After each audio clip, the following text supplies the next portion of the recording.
What's up, Nigeria? How on a day, my people? Welcome to Updates with Precious. Another beautiful day to talk about things that happen for inside Nigeria. It is always sweet, my belly, to bring on an update of things where they share for our country. My name is Precious Amy, and as usual, I dey in top spirits to bring on a things where they share update of matter them where they hot for inside our country, Nigeria. Today, just like a break sauce. In case you want to know the definition of that grammar, consult your dictionary or consult me privately. So gist full for ground where Bisa will give on that today. But before I begin go to the cocoa of the matter, then make I just they give on that the headlines then one by one. We could just touch the skeleton then, Then before we enter inside the main flesh, then one by one. Okay, as it dey hot this evening to read plenty for grand. Notorious bandit leader Bello Tuji attacked several communities in eastern Sokoto as residents flee in droves. So Nigerians wake up this morning to a news of saying, told you Bello don't they terrorize communities, you know, let them rest. So if you see the way communities they take to their heels, they run. Now some people they run, now some people they pack their load. Load they inside vehicles, when they use the park, they go. Now people say, what's in they happen? Told you Bello, wait till say the airstrike killer. Wetin can happen when you no die again? I been get 9 lives. It don't become shekau when they kill how many times? Well, that matter we'll go talk about. Just calm down. We'll talk about it. Then other matters still they ground. Retired army officer, 2 others kidnapped as terrorists strike in Otukpo, abduct mother and child. Bandits kill one, abduct 10, steal cattle in fresh Zamfara. Night raid. You see, anytime what they talk about this insecurity thing here, it didn't mean like say I don't know whether Nigeria, I don't know the kind of country we're inside because I don't understand why these things they happen like this, and we're still a sovereign nation. I'll get non-state actors. They commit all this havoc for our town, and nothing will we do about them. And then we have people in governance. What are we even doing? Would they even talk say they know they proactive, then they reactive? But it just they like say they are even pretending to be reactive in the first place. They're not even reactive. They just they make it be like say will they work, but when they do anything. Well, police officer, 3 others abducted by terrorists, bandits in Gusau, Sokoto Highway in Zamfara State. 3 persons freed as 27 others remain in bandits' den after Kogi church attack. You go, they wonder which Kogi, that Ekwa people, those Ekwa where they attack then, those Ekwa people then 27 others still did their hand. Hey, now what? Armed headsmen kill 4 in fresh attack in Benue community. Others missing. That is Fulani militia men don't kill 4 people, 4 residents for Benue State, for a community for Benue State. While it be say other plenty people they know if you identify don't disappear, they don't miss. Be like say they kidnap them or maybe they don't die. We don't know. 20 residents killed. Others abducted as bandits or terrorists, as you like to call them, terrorists as they are, but bandits as they like to call them, sack communities in Kauru local government area of Kaduna State. And then we'll go to other issues as it still get to do with terrorism. University of Maiduguri debunks viral video claiming its students served as Boko Haram informants. Yay! Coalition of Northern Groups condemns Katsina release of 70 bandits, rejects peace deal justification. Yeah, but they don't tell them on a good cut if I don't like them. That's what the government telling them. 3 kidnapped family members in Kogi community spent over 1 month with bandits. 3 of them for one family spent 3 months, more than 3 months for the bandits their hand. Meanwhile, the bandits kill 1, abduct 10 again for Zamfara villages. This matters the worry person for ear to the hear because when you hear this thing, you go just the one that say, are you still talking about a country or something else here? Okay, but in the midst of all of this drama where they go on, Donald Trump don't say it again, as this time around, he don't declare Muslim Brotherhood terrorist group. And this declaration don't set a lot of panic. Remember that Donald Trump, they talk and consistently say he must end an attack, armed Fulani militias. They call them armed Islamic militias, armed Islamic militias. He kept talking about them. And right now, a bit of tension done there for some quarters them for inside Nigeria. Some apprehension done there concerning this declaration. People going to say, hey, in fact, we'll talk about it. They can never let the dog out of the cat out of the bag. Okay. US delivers military supplies to Nigeria as US don't say, Nigeria, we're not going to handle this matter on our hand. APC hunts down students, negotiates with bandits. Atiku, now they talk about Ikuma protests. So, another matter we'll wake up with, so we'll talk about, me and Oga Shok, we talk yesterday, about the Ikuma students, the way we say, come out to protest. And instead of them to address their protest, what did they protest against insecurity? They rather arrested the 52 of them Arrest them. If you see the way these children's mothers were crying, you will feel sorry for them. Their mothers were helpless, crying. Now, Atiku Abubakar talk say, oh, APC they hunt down students to arrest them, then they negotiate with bandits. What a wonderful government. That's why Atiku Abubakar talk as they react to Ekpoma matter. Meanwhile, Edo governor don't name Ambrose Ali Comrade Community as masterminds. Comrade Community now began in Comrade Community as masterminds of violent protest in Edo State. And then Edo Rights Coalition condemns Gestapo-style midnight raid. Arrest of 52 AAU students in Ekpoma. Hey. And then Edo Police redeploy Ekpoma DPO, appoint CSP Tomofe Wabweze amid unrest. And then we go on to other issues, still as it gets to do with Ekpoma. Senator Natasha Akpoti don't call for the release of 52 AAU students remanded for peaceful protest in Edo State. Meanwhile, for other matters as in the trend this time around concerning politics, Senator Jules Okalo, the former governor of Abia State, done in a video confess of how PDP they used to kill people before. Yeah, for Abia State. For the video, he said, in PDP, we used to kill people. Okalo makes shocking confession. In PDP, we used to kill people. Evidence then I mounted from come not the media talker. Retired army officer, 2 others killed as terrorists strike Otukpo, abduct mother and child. And then we move on. Peter Obi demands immediate suspension of controversial tax law, warns of extortion as KPMG flags 31 critical errors. Amnesty International condemns unlawful detention of Kabiru Dalla for allegedly criticizing Nasarawa government secretary, demands release. Now, anybody will concern government will criticize like this, you go collect. Just the start of, because once election they come, it go day worse. Nigerian students now condemns detention of 52 AAU students over Edo protest, demands release. You go they wonder which faction of Nigerian students will they do this one. So I should say the thing will they shock you. Now the Sheyi Tinubu loyalist faction have been at the Atiku faction. You just a wonder. Okay, DSS confirms death of Enugu woman Kalista Ifedi in unlawful detention. Ashore condemns grave abuse of power. And then Niger Delta Foreign Pandev sets up committee over political crisis between Mr. Wike and Governor Fubara. Woman dies after Kanu Hospital abandoned scissors in her body during surgery as family demands justice. How you go do surgery for person but you leave scissors? Oh, Lua, help me for this our country.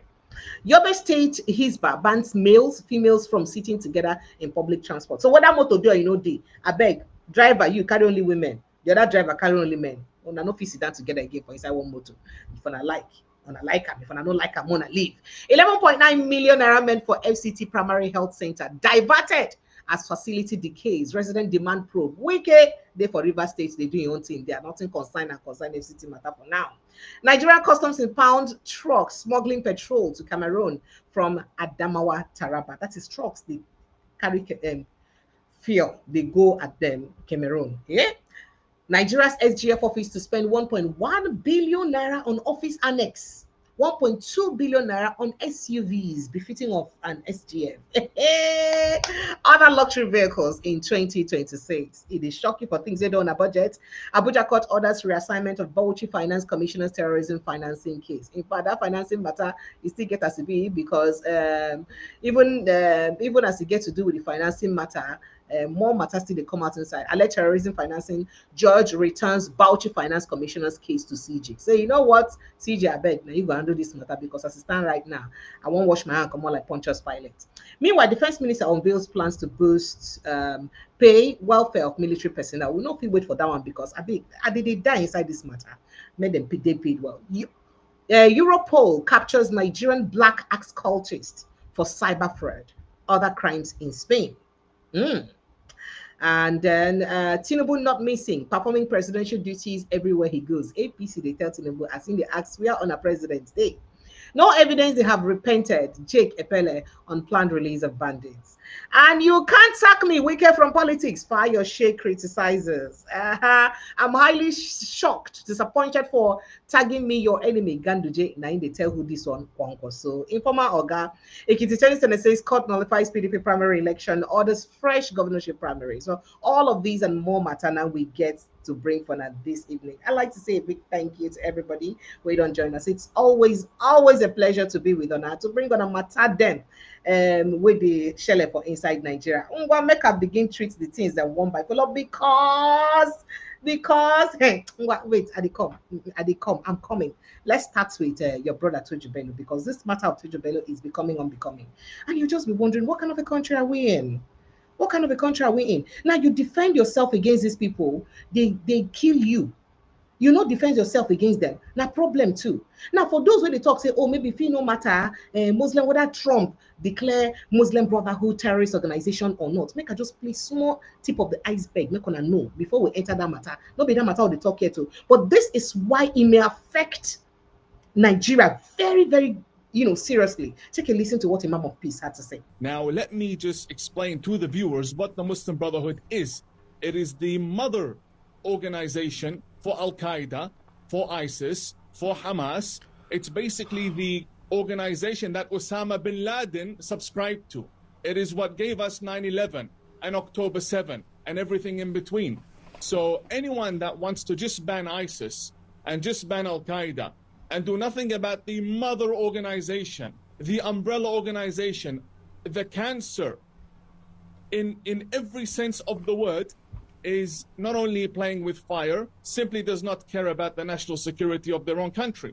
So you understand that now? Say the Muslim Brotherhood, now the Baba of them all. In fact, now the head of Al-Qaeda, ISIS, and all of them joined together. And of course, countries say they're very sympathetic to them, right? And now, I'm sure you'll be wondering, how does this affect Nigeria? Did you hear ISIS there? Remember that some of the terrorist organizations that operate under Nigeria are linked to this international terrorist organization, ISWAP, ISIS. It shock you. And then some of these bandits themselves, we hear say some of them get support from international organizations and international terrorist arms them will also be part of this Al-Qaeda ISIS. So it see why there is a problem. And if you notice, Trump has always consistently said that one, we must end Sharia law in Nigeria. One, he said it. And secondly, he said we must end the activities. In fact, we must commot gun for the hands of armed Fulani militia. In fact, in talks, the activities of armed Islamic militia men must end for Nigeria. They call them Islamic militia. Now, Muslim Brotherhood, no be Islamic militia. Okay, they come. Make I go back to Jubelo and things they get to do in Nigeria, because it is important that we pay attention to this and drive this home as it take concern us. Some people go talk, say, oh, what is our business? After all, the places where Trump banned this one are for Lebanon, for Iran, for other places, concern us. It is more concerning to you. If you know why? Because some people already they compromised, and some people already they sympathetic to these people. So now waiting make it supposed concern you, and now waiting make us supposed pay attention to waiting they go on. But make we just they talk about this, and just to let you guys know, yes, Oga Abdullahi joins us tomorrow. The ADC spokesperson joins us tomorrow 6 o'clock. He wants to make it very early, so tomorrow's broadcast will be very, very early.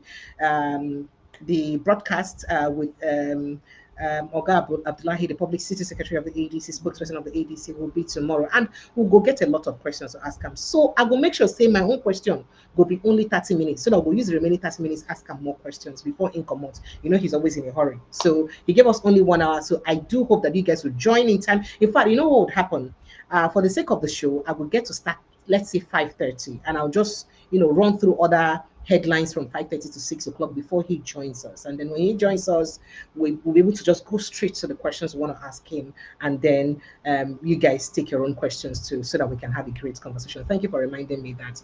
Amarachi Uchi, thank you so much. All right then, so let's go back to case we get to do with our Nigeria. So notorious bandits leader Bello Turji has launched a fresh violent attack aimed at, in fact, attacks, not attack, aimed at seizing control of several communities in Sokoto State Eastern District, beginning with a brutal raid on Tadibale village in Isa local government area of Sokoto State on Monday night, just yesterday night. So people woke up to that news this morning. It was gathered that the armed group stormed Talibale in large numbers. In a video obtained during the attack, villagers were seen, vacating their homes, forcing families to flee in the middle of the night to neighboring communities for safety. Now, a security alert issued by, I think, Pakistan, a community-based security intelligence platform, confirmed that's the development and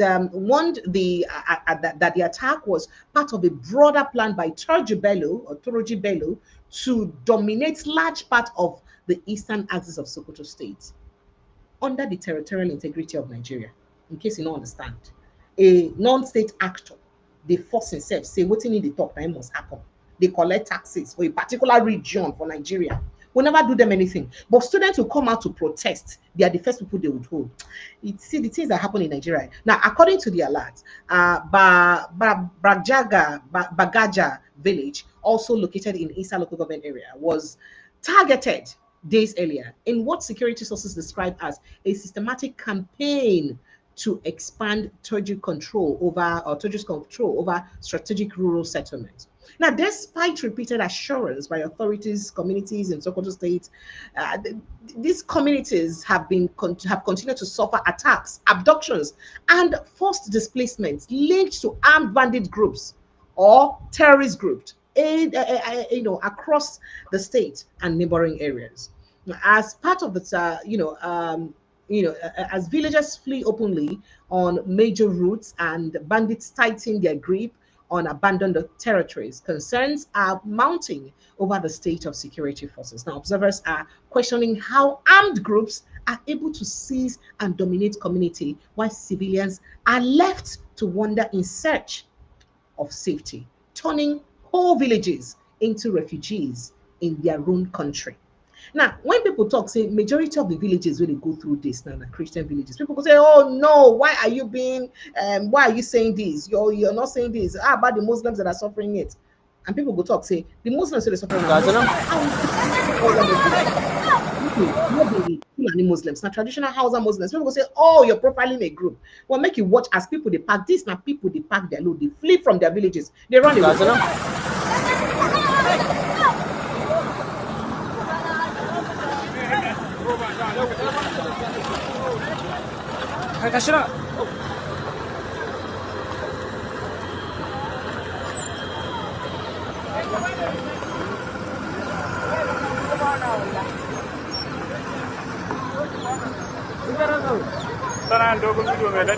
Eh mana?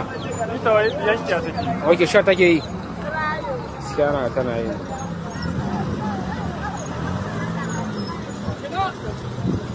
Kaga motoci sun ka saba da wannan.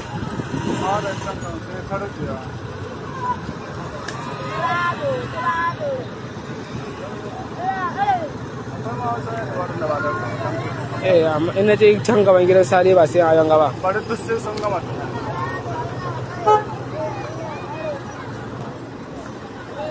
Sannan ku Allah ya tsare. Kalle na ya kare kanti ne. Na mashin din? Na mashin. Na motar nan dai da rika sani.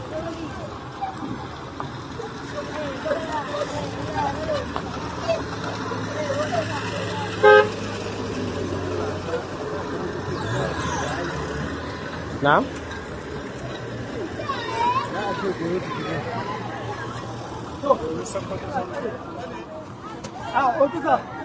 Now you will see the way villagers they run away, come out for inside their communities. This is a very, very sad development. But then again, Tojibelo just the trend anyhow today because of this issue. Following this report, say the bandit leader don't launch coordinated attacks and aimed at expanding control over parts of eastern Sokoto State, seizing villages, kidnapping residents, and of course ordering communities to evacuate. And I see them, and then they pack their load, so they run because a bandit leader tell them to run from their own land, their house. They run, they go. Now, reports also include, say, Toju personally leads some of these attacks personally by himself, causing confusion among Nigerians who, of course, previously have thought that, wait, at the same don't die. Because we hear say that's, Christmas Day strike from the United States attack him. However, the military never officially, of course, confirmed his death. Neither have the United States confirmed his death. Over the years, it has been, he's been a very close associate of top Nigerian government officials. While Tojo has gladly remained in hiding since his emergence around 2011, but we always see him once in a while in a meeting or in a peace talk or one thing or the other with government officials, including when Tobanam, when the on a minister for the state for defense be the governor of Zamfara state. Now, on Saturday, Tojo reportedly raided Baragaji, as I said, village, where at least 3 people were killed by him and his men. On Sunday night, he of course led another violent raid on Tadibale village in Isa local government area, where residents reportedly ordered to evacuate within 24 hours. And several women and girls were taken away. Women and girls were taken away as he seeks to consolidate influence in Eastern Sokoto state. Now, these developments, come just days after the Katsina state government reportedly reached an agreement involving the release of 70 bandits in exchange to abducted hostages. As in talk say, that's what they've done for the times of war. Now, last month, Tojo's top lieutenant, Kalamu Buzu, was reportedly killed in an ambush by the Nigerian army. Following this, Tojo was said to have vowed revenge, and the attack Honda escalated. Tojo believed to operate across Niger, Zamfara, and Sokoto states. In fact, rumor has it that he's actually from Niger Republic. And that is why this is painful. If this young man is from Niger Republic, causing this kind of fear, tension, and chaos in Nigeria, disturbing Nigerian citizens, why are we allowing this to fester? The community leaders, the traditional rulers inside Sokoto state, why can't we do something about this? Why are we not calling him to order if indeed he's not from Nigeria? Now, imposing levies on communities under his influence has been, of course, his stock in trade. His activities have been linked to several deadly attacks over the years, including assaults on communities and rival armed groups. So he fought for territorial control, and he's been fighting for that. He keeps fighting for it. Many Nigerians are now questioning how a non-state actor has been able to establish what appears to be a parallel government in parts of the country, while civilians and students who protest insecurity or against insecurity are arrested, such as, what was reported in Ekoma and what is going on in Ekoma. If you see the plight of these children, you would weep for our country. I don't even understand the kind of country we're operating, honestly speaking. Oh, well, make I just quickly run through other attacks that will BCD happen, because there's some things where BCD they become unbecoming for inside Nigeria. You go just the one that say, waiting they go on. Are we still a sovereign nation where this kind of things and they happen like this? Well, just going on to other issues. So we heard that in a brazen nighttime assault that has deepened fears of escalating insecurity in Nigeria's middle belt, terrorists have killed a retired Nigerian army master warrant officer and 2 other individuals while abducting a mother and her young child in Otukpo local government area of Benue State. Now, the attack occurred on Sunday night along the Otobi Akpa Road and in the Asatu community, where the retired officer identified locally as Anyebe, a master warrant officer, MWO, who had previously mobilized community members to resist repeated incursions and threats to farmlands, came under heavy fire from the armed bandits. Shebi, you get mind to tell your people to resist us. Oh yeah, now your thumb be this, that will kill you. This is exactly his face. Now, eyewitnesses accounts and community sources indicates that the terrorists targeted the retired soldier in what appears to have been a deliberate strike, possibly linked to his past efforts in organizing local resistance against land grabbing and violent activities of the armed Fulani militia groups in the area. Now, 2 other travelers on the same road were also fatally shot during the incident. In a separate but related act of terror during the same operation, the attackers abducted a woman and her infant, whisking them away to an unknown location. No ransom has been demanded so far, publicly, demanded so far. Efforts by community vigilantes and security agencies to trace the victims remain ongoing. Now, the killing and abduction come amid a surge in violence incidents across Otukpo and surrounding communities in recent times. Just as earlier and the days leading up, terrorists ambushed a Benue-linked passengers, and I told you that yesterday. These things keep happening. several other attacks in Benue State, several other attacks. And the question with all of this, I did come up because I did come to tell on, because there's a young man in southern Kaduna who has been sentenced to death for defending his community against this kind of attack. Where this man defending community now, where they call Konkilan for, against this kind of attack. So I'm coming to that conversation. More of attackers, bandits killed one person, abducted at least 10 others, and rustled several cattle in fresh overnight attack on communities in Bungudu local government area of Zamfara State. Now, the attack reportedly occurred at about 12:40 a.m. on Monday, yesterday night, when a large number of gunmen were firing sporadically, stormed Gidanyawa and Lamuntani villages through the Guluba district, throwing residents into panic. Security analysts, of course, it's always crazy. The attackers who operated in broad daylight mounted roadblocks at the highway. According to Makama, Zagazola Makama, one of the abducted persons has been identified as Police Constable Gaddafi Faruko. A police constable was abducted. However, the identities of the remaining 3 victims have been abducted in that particular attack are yet to be ascertained. Now, police officer, 3 others have also been abducted in Gusau, Sokoto State. These things keep happening. How many will go talk? How many will go leave? In fact, make I go give on that a bit of a tip of what's going to happen with that Ekwa church members and where they kidnapped since. So we had 3 additional victims abducted during the deadly attack in Ekwa Church in Ayetoro local government area, Ayetoro Kiri community, Kababono local government area of Kogi State, have regained freedom. However, 27 others remain in the custody of armed bandits more than 4 weeks after the incident. These people spent Christmas there because that attack occurred, I think, 14th of December 2025, when heavily armed assailants stormed their church during worship. After they go say the thing, they focused on Christians. During worship, kidnapped them. Now, it was gathered that as of January 1, a total of 7 abducted persons have been released so far. Meanwhile, 4 victims were freed alive, while 3 were confirmed dead. But as we speak now, 27 others still there for the hand of these people. And we need to even talk about them anymore. I'm not sure our president has really mentioned this issue in any of his responses. It'd be like say president never even talk about them. It'd be like saying, Siam as something way too serious we go talk about yet. We don't know why, but he's yet to speak about them. Now, following this, different people don't talk about the matter and the state of insecurity for inside the country. And I sure someone that don't hear me talk about some posts by a particular pastor here before, and then he said a few more things about this incident again, because he spoke recently when he talked about some of these abductions and the need to quell them. That Apostle Michael Oluwokere.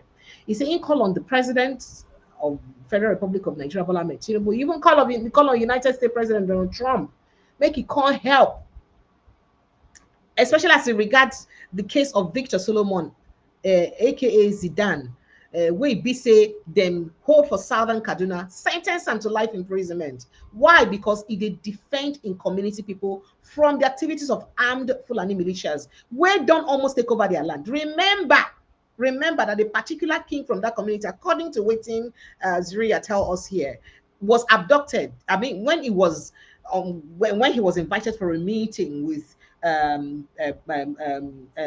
during the administration of El-Rufai, on his way back from that meeting, perhaps because he refused to accept to their terms, they abducted him and they killed him. So since that time, this young man is stand up for community people. But that one, don't turn to another thing. I want you to listen, take a keen listen to waiting Oga Apostle Oluwokere talk. Take a listen to him.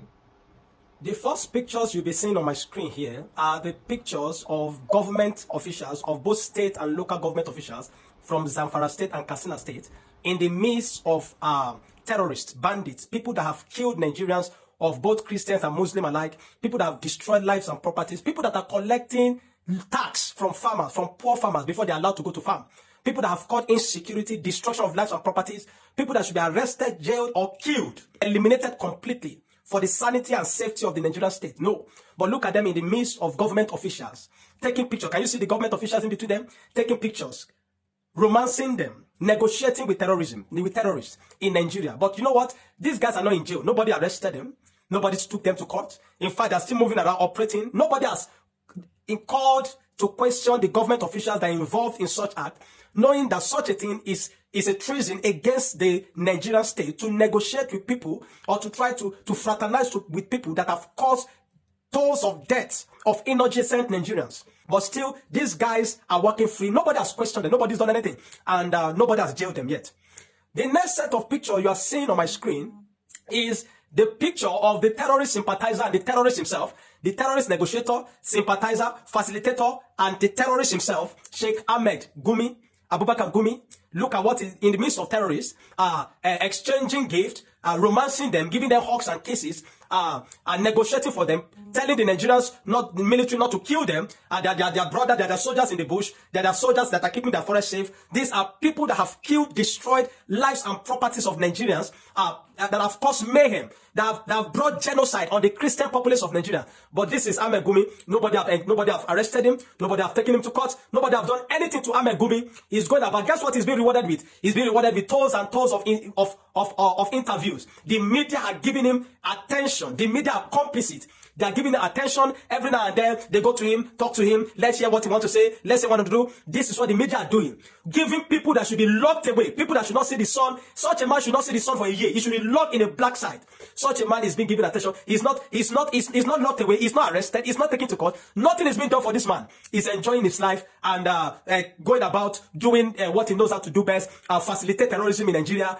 Encourage the terrorists by negotiating and collecting ransom for them so that they can buy more ammunition and continue to cause more chaos in Nigeria.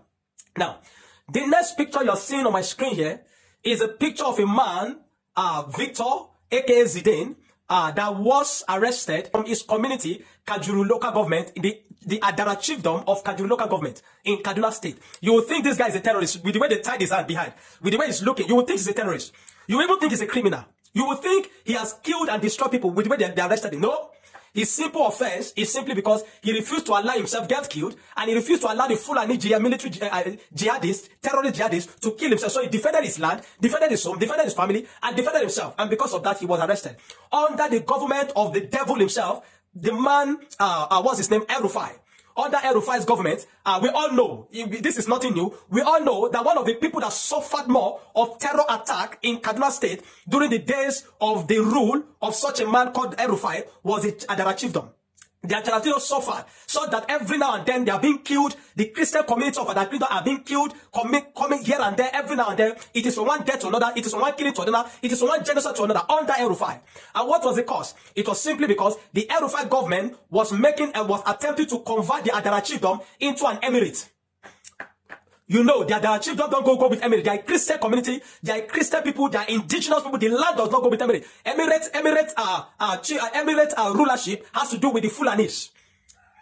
He wanted to convert the Adara chiefdom into an emirate. And the man refused. And the people rejected it. And the people stood vehemently and said, no, this cannot be. In fact, in October 18 of 2018, October 18 and 19 of 2018, the king of the kingdom was invited for a meeting with El-Rufai. And on his way back, or simply because of that particular issue, on his way back, he was kidnapped by the terrorists. I think the man stood his ground in the meeting and he refused to allow his chiefdom, his land become an emirate where the Fulanis will be ruling over them. On his way back, the man was kidnapped and he was killed. Even though the ransom was collected, they still killed him and his body was found. And so this young man's offense that you're seeing here, because I want the world to bear witness to this. And the men of God, just don't focus on, don't talk about things like this, don't focus on politics, just keep praying for the country. And anybody that says God will punish you. Because we have become a people that have been depraved-minded, a people that have been insane, a people without direction. And such a thing is happening in Nigeria. Now, this young man's offense was simply because he has refused to allow himself get killed, just like the case of Sunday Jackson. In the process of the aggressor attacking him, the Fulani jihadists, the terrorists, the man stood his ground, fought them, and defeated them. And instead of the military doing the investigation and arresting him of the Fulani that attacked his community, no, they arrested this man. And under El-Rufai's government, he was sent to jail. He was sent to jail since 2018. I think 2017 or 2018, he has been in jail because the El-Rufai government tried everything to ensure that he subjugated the Adara chiefdom. In fact, in most cases, when the people of the community in Adara chiefdom decide to say, we're going to defend ourselves, from nowhere, the military will go into the community, raid the community, collect their weapons from every home, and you know what? The moment they leave, the very next day, Fulanis will strike, and they'll kill them again. And you think El-Rufai does not know anything about all this? Because the man was simply putting pressure on the community because he wants to make it an emirate. Now, this young man stood his ground to say no, and because of that, he has been incarcerated and in prison for the past 8 years or so. And we are all moving on. And later we'll be talking about sovereignty. What stupid sovereignty? What useless sovereignty are we talking about? And Nigeria is a sovereignty. Does any sovereignty do something like this? And we keep moving on as though nothing is happening. Now, a judge has released, has discharged his case. A judge has discharged, I don't know his name, but I'm going to put it there now. A judge had discharged the case of this young man so that he can go free. But just recently, another Muslim Fulani judge convicted this guy and sentenced him to death. What is his offense? He defended himself from being killed. He did not allow himself to be killed. He did not allow his family to be killed. He did not allow his hometown, his land to become an emirate. That is why he's been jailed. I want to call on the president, President Bola Ahmed Tinubu. I want to appreciate your effort in the release of Sunday Jackson. We thank you for that. I also thank you that you heeded to the call when I advised that you should partner with the United States. And we see the result of that. For the past few weeks now, the situation of Nigeria of the insecurity have abated a bit.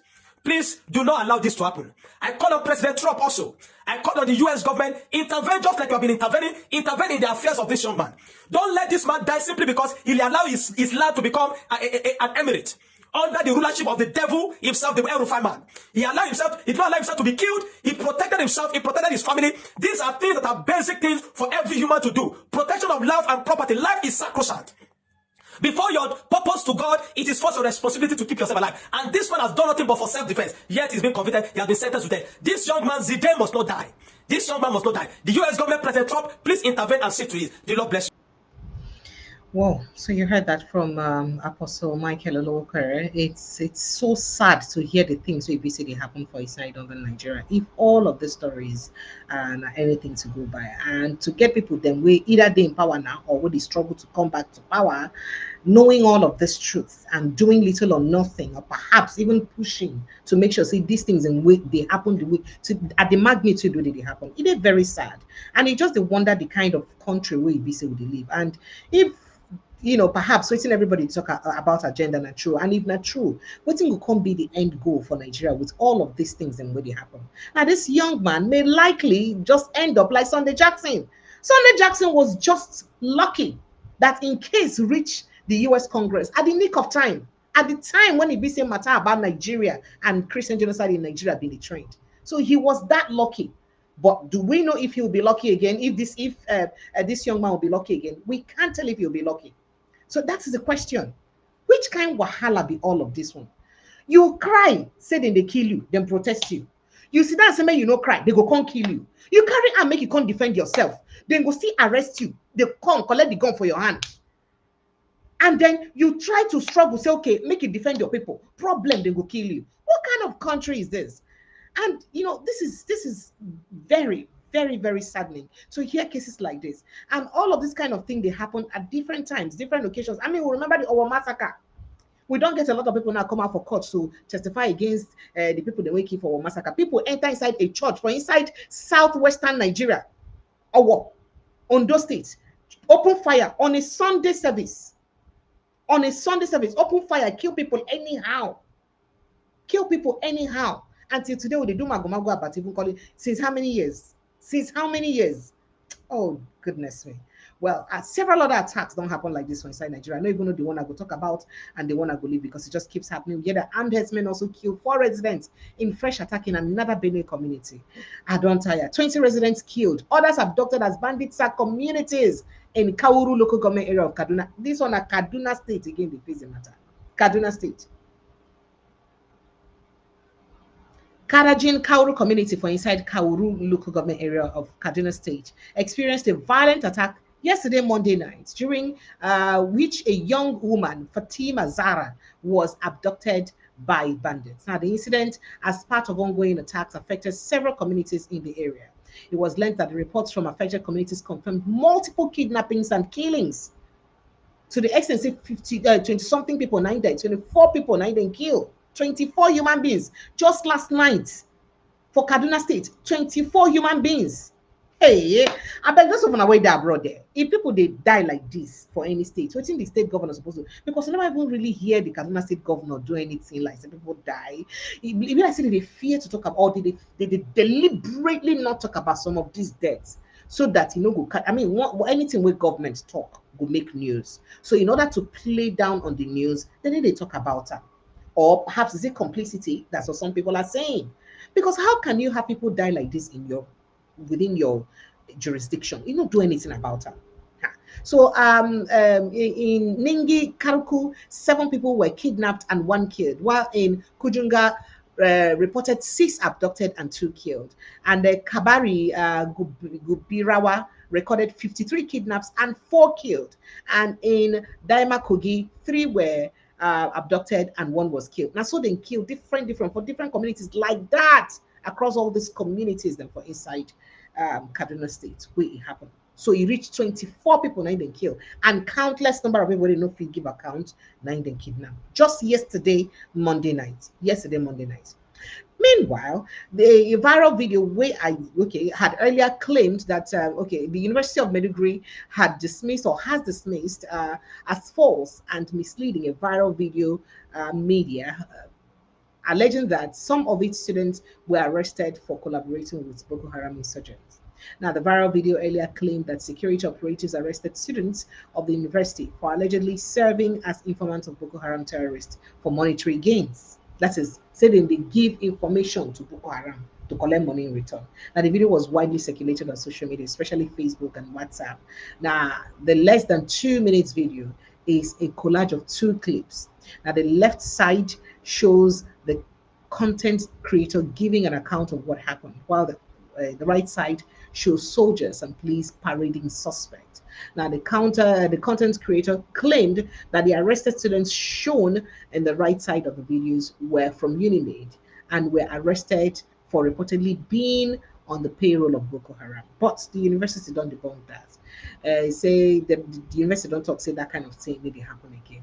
In fact, the management insisted that it has never tolerated extremism or violence, noting that the University of Maiduguri has instead been actively involved in countering violent extremism and promoting peace. So they say, according to the statement, the university community say they get plenty people them and a lot of law-abiding people them. And they talk, say if they see anything like that happen around them, they no go fail to deal with them decisively. Now, still as it gets to do with insecurity, the coalition of northern groups don't condemn the Katsina state government's decision to release armed bandits or terrorists.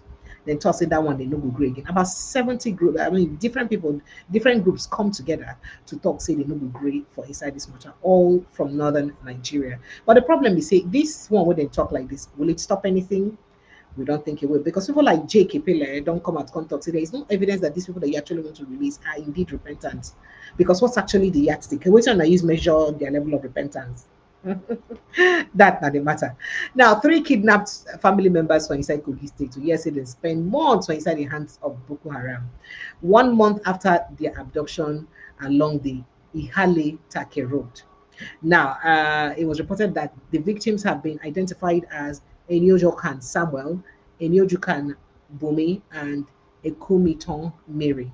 All 3 are members of the same family, a detail that has deepened concern within the community and beyond. Sources confirm that the abductors are demanding a ransom of 20 million naira for their release.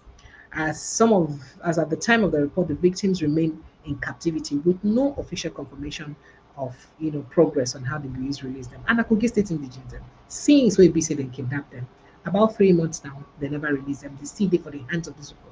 All 3 members are member of one family. Imagine one family, one mama get 3 children for the hand of kidnappers. Waiting that one mind will go through right now. And as we speak to you, bandits don't attack Bugundu local government area of Zamfara State. They don't leave one person. We don't leave one person dead, and they don't kidnap about 10 others. And several cattle, 9 they also rustle. So these attacks just happen back to back to back to back without break. Now, today, President Donald Trump administration don't declare Muslim Brotherhood as a terrorist group. So this was announced in a statement by the U.S. State Security Secretary Marco Rubio today, Tuesday. Today, he said, we are designating the Lebanese, Egyptian, and Jordanian chapters of the Muslim Brotherhood as terrorist groups, the statement said. It added President Donald Trump's leadership, the United States will eliminate the capabilities and operations of Muslim Brotherhood chapters that threaten U.S. citizens and our national security. But a lot of people don't talk other things concerning this matter. Say, excuse me, Oga Marco Rubio. Not beyond they fund them. Because some people they talking like that say after all now the US government now they fund them. So how na go finish the fund them finish and I will come they talk say on they eliminate them on they declare them terrorists. If on been they aid the activities in one way or the other, therefore they like this. You know, people now had to remind them of how the United States has been complicit, or perhaps that they don't talk, say in one time or the other, perhaps say previous administrations for inside United States been don't join hand for waiting get to do with the sponsorship of terrorists for inside the world generally, or terrorism for the world generally, in one way or the other. While that's no go fit ascertained, people they excited about this development. However, as some people they excited about the development, not be everybody, because for some part of Nigeria, people they a bit apprehensive about these developments because especially concerning the renewed interest of or the recent interest of the United States of America for inside waiting they go on for Nigeria, say get to do with the killing of Christians for Nigeria. Because United States don't make sure say they never miss the amount, they never twist the tongue whether they talk. Say these attacks on Nigeria, they targeted at Christians for inside Nigeria. In fact, Donald Trump even talk himself when he even gets recent interview with New York Times. He talks say yes, even though say Muslims they die, but the primary target of this attack are Christians. I don't know why in the still they talk like that. Even after confirming say Muslims they die for the attack, he still talks say the primary target for these attacks are Christians. Why they believe so, I do not know. However, for inside Nigeria here, some people believe say the Muslims and where they die for this attack. Now actually predominantly northern Muslims, then sorry, traditional Hausa Muslims or other ethnic northern ethnic group Muslims and where no be Fulani. They talk say Fulani Muslims say they die for these attacks because say if you go across all the IDP camps, you go barely see a Fulani person for inside the IDP camp apart from Fulani Christians. Now wait till they talk because some people they talk say you be like say we don't even know say even the Fulani people they also get Christians inside them, but do they attack the Fulani Muslims? No. But why it be saying that just one ethnic group nine people they complain about this attack for because as they go on for inside northern Nigeria now so they go on for you hear what's in Apostle Lowokere talk. He said it. I didn't say that. And yesterday I played a video from an interview with I think Auchi Ekpoma Youth, one of the Ekpoma Youth leaders, where they talk emphatically, say this whole thing now an agenda. But how this kind of agenda would be sustained, we do not know. And he made it clear that it's an agenda to occupy land by Fulani militia groups. So I don't know how people keep knowing this and this keeps happening. But going back to how this relates to us from inside Nigeria, United States don't talk and Donald Trump don't talk and say, if first of all, Nigeria must watch as the use operate as a secular state, Sharia law. Say how on I will call on herself a secular state, but on I get Sharia law. Where it be say people they pass laws where it be say fit even affect people for other religion. In fact, in a secular state, we're not supposed to give credence to any religion whatsoever. In a secular state, waiting a religious law they do inside on a law. And some people go on ask the question again, say, in a secular state, waiting a religious name of any religious organization, they do inside on a constitution. If the name of one religious organization did constitution, why others don't know no day reflected for the constitution?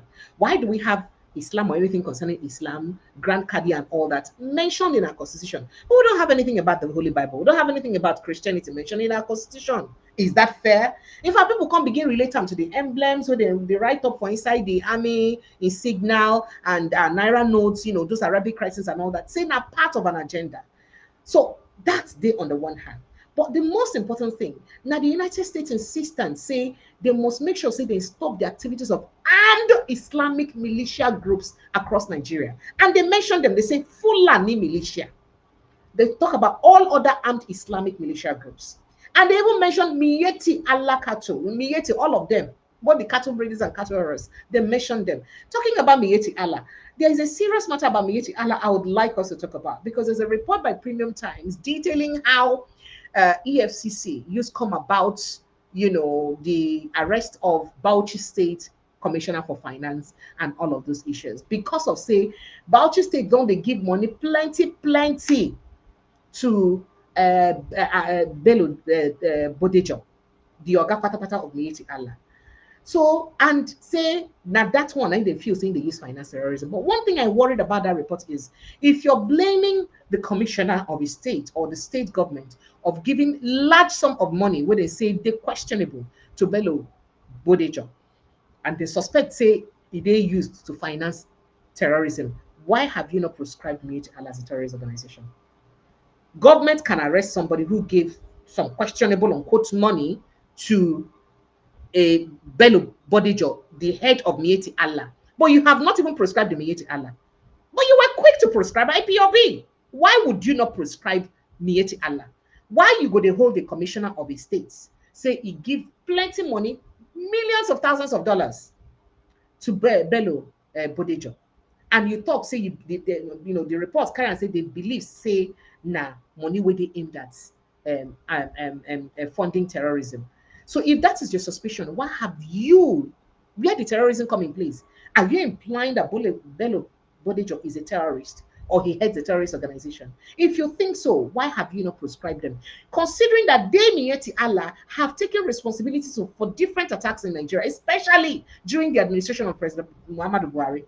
Why you not deem and fit to say, okay, you know what, this group will they condemn what they do, and especially because of the activities of some armed so-called Fulani headsmen, where they claim, say, they be part of the association, where themselves never come out, come disassociate themselves from, come talk, say, no, these particular people no be our members, see the ones who be our members. They've hardly disassociated themselves from those people. They've hardly singled them out, say, no, not gonna see this one, so they do this one, no, they don't follow for our side. So why government define that difficult to prescribe them? Well, the president has now said that, oh, everybody, every armed militia group, or every this one, or enough, he call name na Mieti Allah cattle breeders or cattle herders. Call their name. This now what some people they talk about. But before we speak further on how this, they use the race tension right now for Nigeria, make I quickly play you that video again, where that Ekoma youth talk aggressively yesterday about the matter. Take a listen. Question and confirm that that is what is happening in a part of Ekpoma in Edo State, where there's some form of animosity reportedly being demonstrated against people of northern extraction, particularly herders. All right, thank you very much.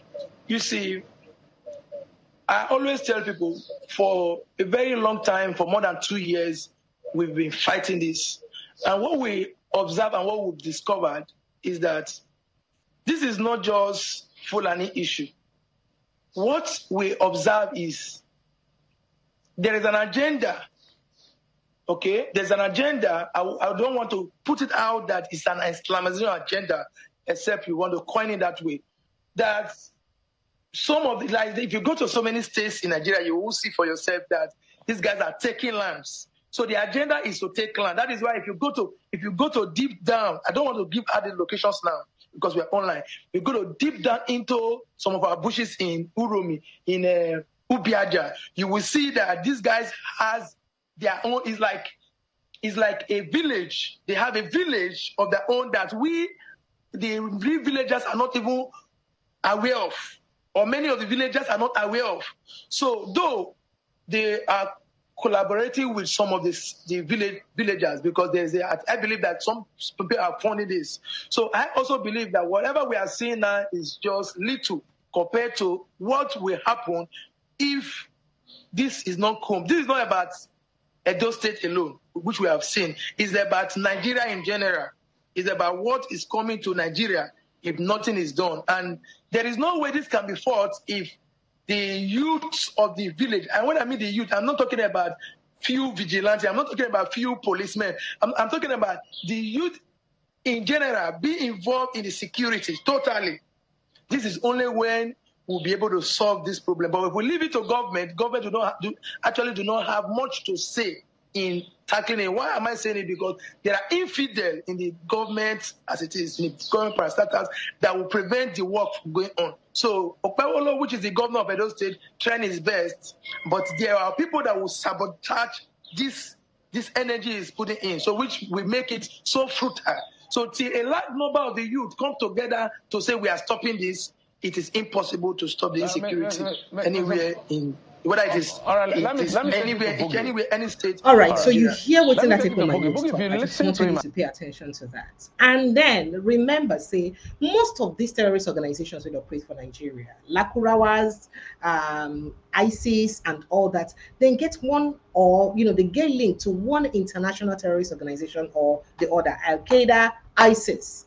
And according to wetin this Imam of Peace talk for inside this video wey I been play for the beginning, it talk say the Muslim Brotherhood now the umbrella body of the global terrorist organizations, the Al Qaedas, the ISIS of this world.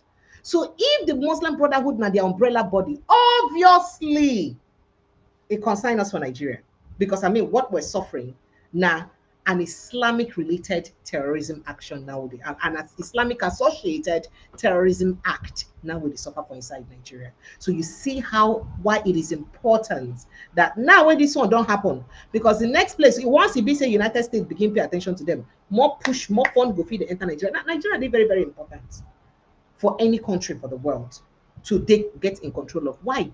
Because one of the most populous black nation. Secondly, now because of the kind of money we get for Nigeria, because of the resources and the money that we will get for Nigeria, so it makes Nigeria very attractive. In fact, the minerals we get already, would they even talk say they need to even use them for our good. The mineral the more we get from Nigeria, we see what's in the mining works and the mining, the mineral resources of the north. Now they cause part of the terrorism issue we get for the north, let alone when they get hold of the entire resources for Nigeria. You can imagine what would become of the world, really. And that is why Nigeria is very important, and it is important. Make we shine our eye where. Make we shine our eye where for waiting with it. This is a very scary development. Some people don't get agitated because once strong begin use a strong stick, it will go around. That strong stick will go around all the associate bodies them and their conglomerate. So you know attack only ISIS, Al Qaeda, or Muslim Brotherhood as they don't declare them a terrorist organization. All their affiliates associations go be attacked. And I'm sure your guess is as good as mine. Don't let me speak more than this. Let me go straight to other issues still about terrorism and infidel. I mean, this is just way too much. Things that we hear about terrorism be too much on Nigeria. But on a more better note, we hear say the United States don't release some shipment of some cargo shipment of military hardware to Nigeria, and Nigerians are very excited about that, especially because Nigerians believe say this one one step into solving the plenty matters of insecurity we get for inside the country. Remember the last time we discussed this matter with you? I tell her, I say the United States don't talk say, oh, Nigeria will handle the airstrikes, but then they go give us the intelligence to handle those airstrikes. So in a very in what I think in a move to start to help Nigeria to achieving some of those things we be said and talk about, we see say the United States deliver a shipment of some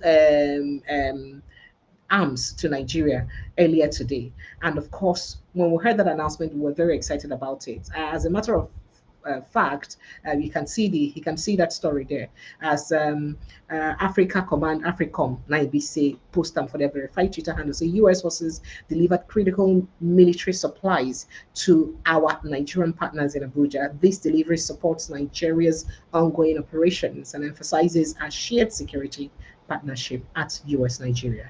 Now, so then, of course, you can see some of those things that will be said and said. But the kind of commentary people can make under this one, that one come with me. People can say at US. In fact, some people even tag Donald Trump, say it's unfortunate because some of these things where you release now go end up in the hands of terrorists.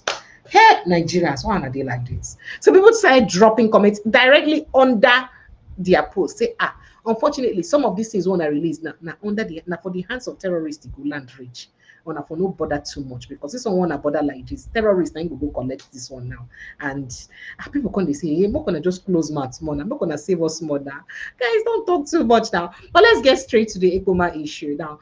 Former Vice President Atiku Abubakar has condemned the arrest and detention of students of Ambrose Ali University ECOMA, describing the action as a sign of growing intolerance under the administration of President Bola Ahmed Tinubu. For inside a statement to ABC push out for a handle, Atiku expressed concern over what he termed the high-handedness of the federal government in responding to students protesting against insecurity in ECOMA. area of Edo State. According to him, it is unacceptable that authorities would respond to peaceful protests by arresting and detaining dozens of students, noting that the right to protest is guaranteed by the Nigerian Constitution and upheld by the courts. Article reminded the Tinubu and the All Progressives Congress APC administration that the primary responsibility of government is security and welfare of citizens, stressing that students should not be punished for raising legitimate concerns about their safety. The students, they punished for reminding them of an work when are supposed to.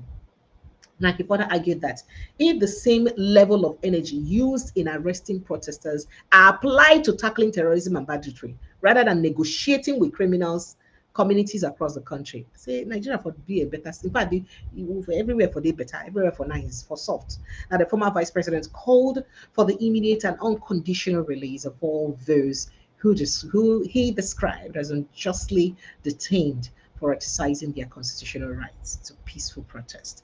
And then Senator Natasha Potudo and so don't call for their release, talk say, let them release them, saying that their constitutional rights, then they defend. But the Edo State Governor Monday Poyelo don't name a group identified as Ambrose Ali Comrade Community as the alleged masterminds of last Saturday's anti-kidnapping protest in Ekpoma. And so now waiting people to talk. Now reports he was reported that probably alleged that intelligence available showed that the incident was orchestrated by the group identifying themselves as the Ambrose Ali Comrade Community. He said the group is made up of individuals who are no longer students but loiter around the school environment for unlawful activities. Then why did you go and arrest students in their hostels? He said during the meeting with SCG presidents, issues surrounding the disturbance arrest and security concerns were discussed at length. According to him, I have met with the SCG president of AOU Okpoma. We had a very lengthy discussion. And as I have constantly said, this was not a students' protest. These are people who are no longer students, but are just hanging around the school. Then the people where you carry, what to make you feel say they not be students? Well, I'm not going to go listen to waiting the Oga Governor talk. Not gonna know vex. Let's hear him. Okay, now somebody came out from a car, entered his house, you kidnapped him, you did not even ask for us, or you did not ask for anything. The people that kidnapped this guy marked their face. That is not the traditional way of Fulanis. And he did not go far. They killed him. The next day, they came up with sentiment, protest, looting. This is not acceptable.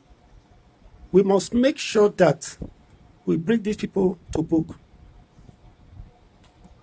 We must go after them.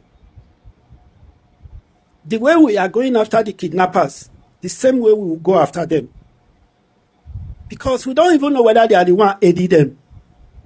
We don't know whether they are the one giving them information. By the time we finish this operation that will happen here, these things will stop in Esa as a whole. All right, just to let you know, the governor himself is actually from that area because now Eastern man, and this thing they affect the people of Eastern Pass, and this is the first Eastern governor for inside Edo State, just so you know. And it is such a pity that this is happening. And then that one way the government can react to perhaps quell the fears of people or calm their fears, not to make sure say they oppress them, carry the big stick. So you talk, say if you talk, this one everything will happen to you.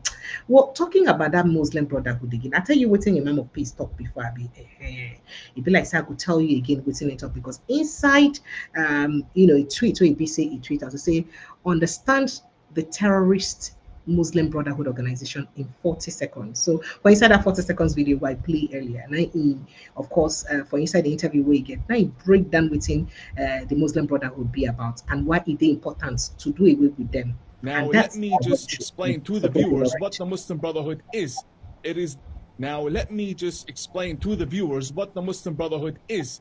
It is the mother organization for Al-Qaeda, for ISIS, for Hamas. It's basically the organization that Osama bin Laden subscribed to. It is what gave us 9/11 and October 7 and everything in between. So anyone that wants to just ban ISIS and just ban Al-Qaeda and do nothing about the mother organization, the umbrella organization the cancer in every sense of the word is not only playing with fire, simply does not care about the national security of their own country. All right, you heard that. You heard that. You heard that. So no be my mouth now you take care of. You hear within if you say talk. So anybody wait to say won't do away with terrorism without doing away with the mother of the organizations gone. You never start to do with them. Let me say you never even know what you say you won't do with them at all. Well, Marco Wakayita inside other issues as they get to do with matter with the concern Nigeria. While phone lines are open and you can call in to be part of the conversation very quickly. 0817-029-4077 at the number where you can call to be part of the conversation.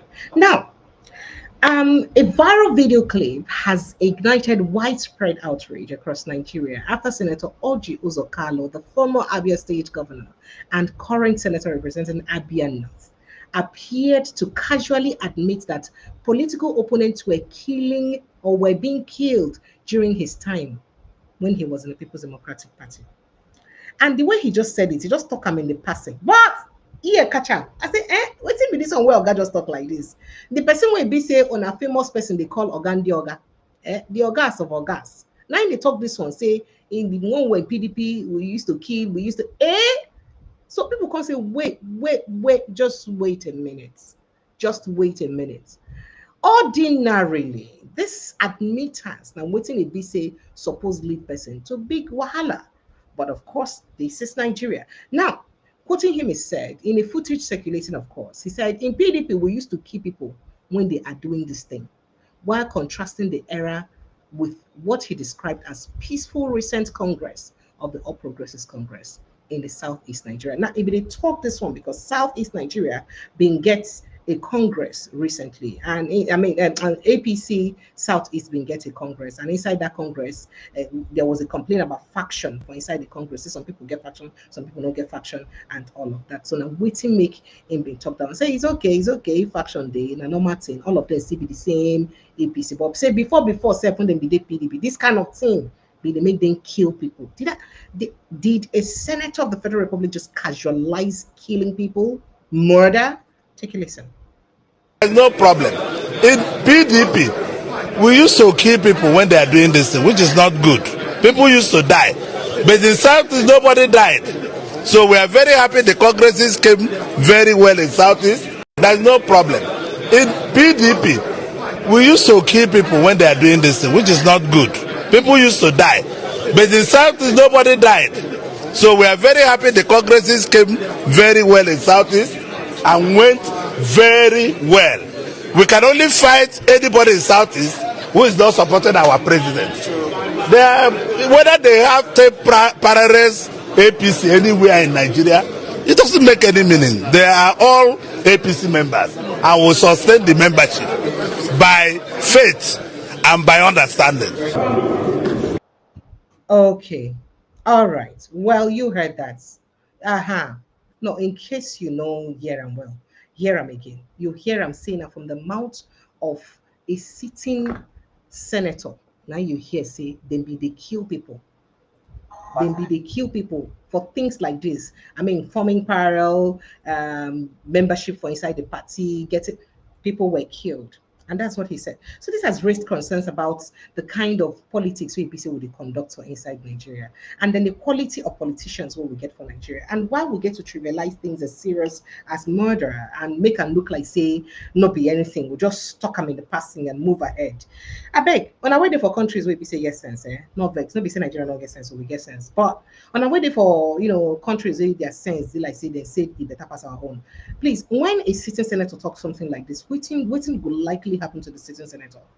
How do they call him or hold him accountable if this kind of thing happens? Because it is very important for people to understand how things they happen for inside a same country when things they happen normally. Because not be everywhere when things happen normally.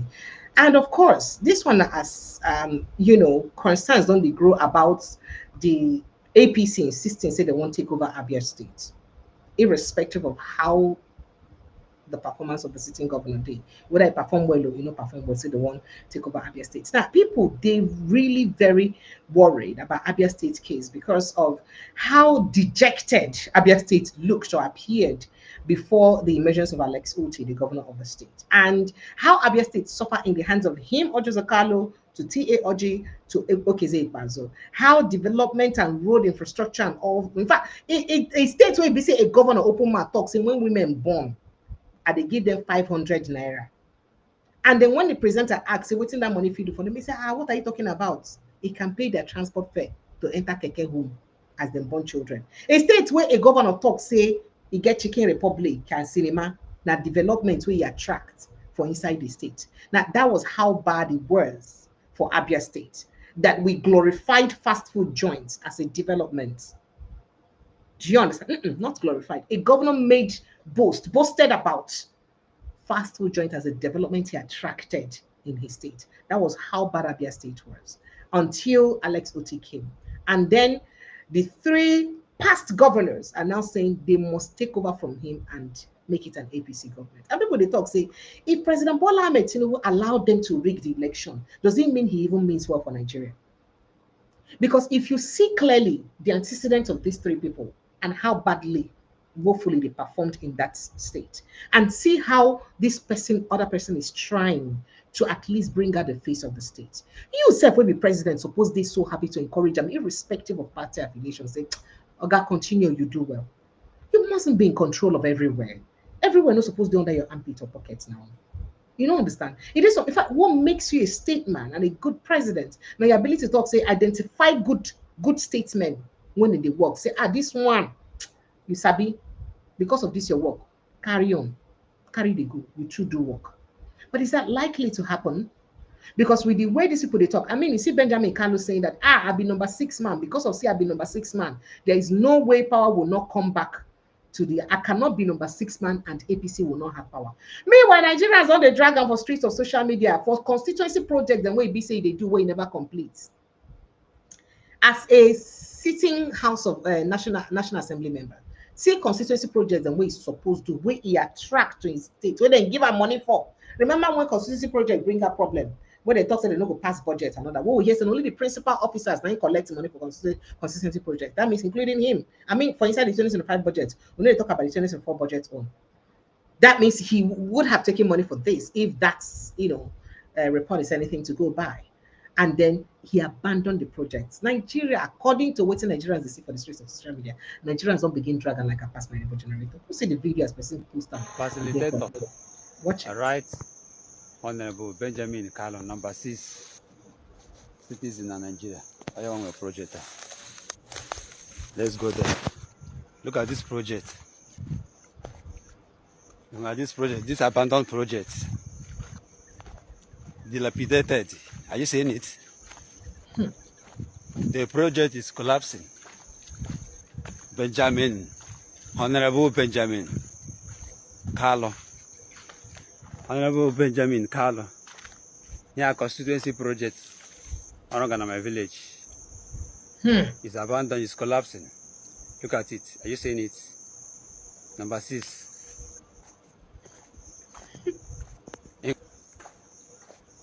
Incoming governor that will dethrone LSOT.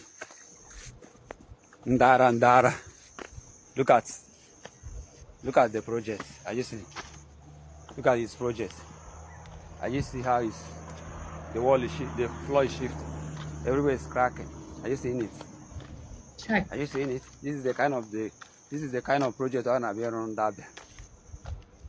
This one is Honorable Benjamin Carlo. Number 6 citizen. Number 6. When you be dethrone LSOT here project here. In half here. Ndabia. Ona Moranya. Common constituency project. We'll finish if we look at it. Look at step. They are separated. Look at it. Look at this wall. Oh, collapse. Are you seeing it? Are you seeing the trap? Now have a reinforce here. Necessary trap everywhere. Are you seeing it? The whole ground is scattered. Wow. Just wow.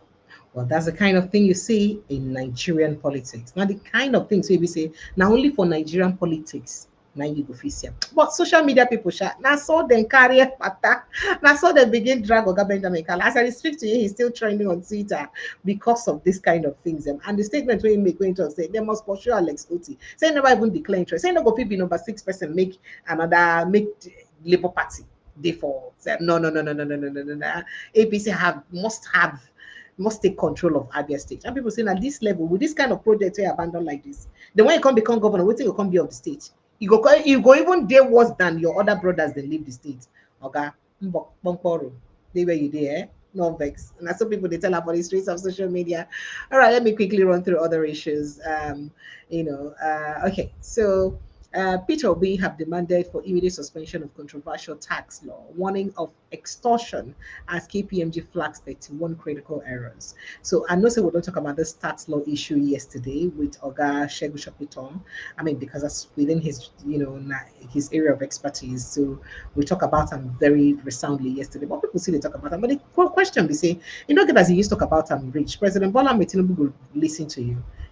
Because they like say we're ready to do anything about waiting they happen. Only waiting they be say we won't do, not be say we will do for inside the country. Sincere apologies, let me quickly get rid of that video. Okay, what's going on here? Okay, all right, I'm trying to. Oh wow. Apologies. Okay, so moving on very quickly to more issues in the news this evening. The Niger Delta Pandevs have set up a committee to settle Wike and Governor Siminalayi Fubara. We don't know how well or not that committee will work or function, or what will become of the committee, or what their resolution will be. But we know that there's been a committee so far set up to resolve the matter. And then I told you a few other things that's going on in Nigeria. Let me see. Yeah.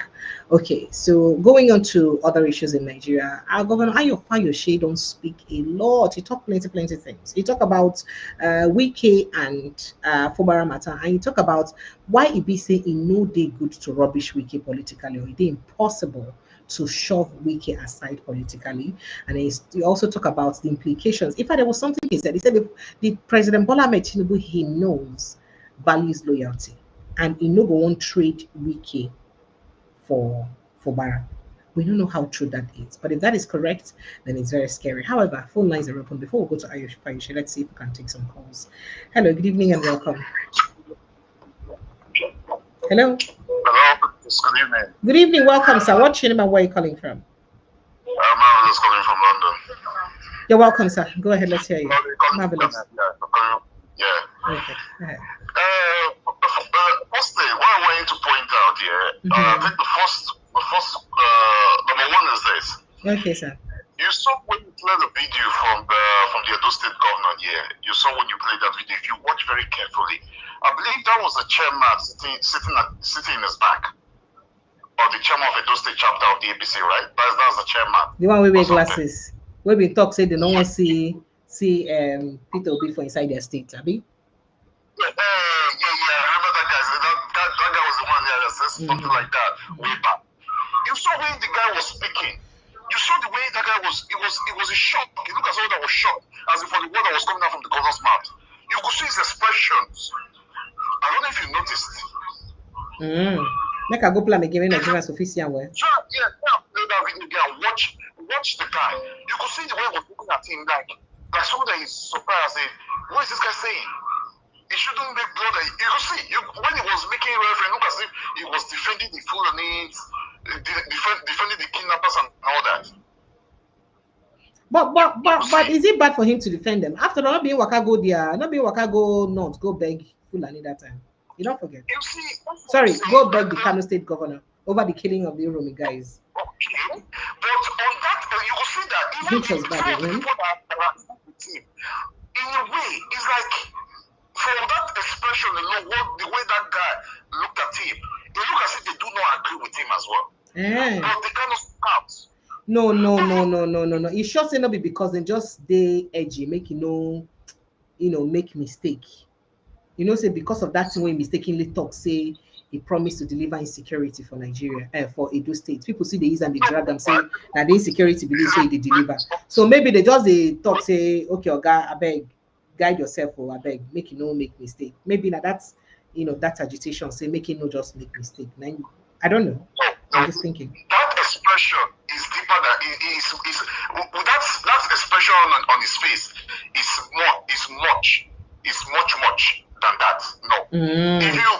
When you finish, you go play them. So just finish first. No, go back, go play them. See that. Try and watch that particular guy. Watch his expression. You will see. You look at someone that is. What is this guy? What is he saying? You will see that shock. You will see that expression.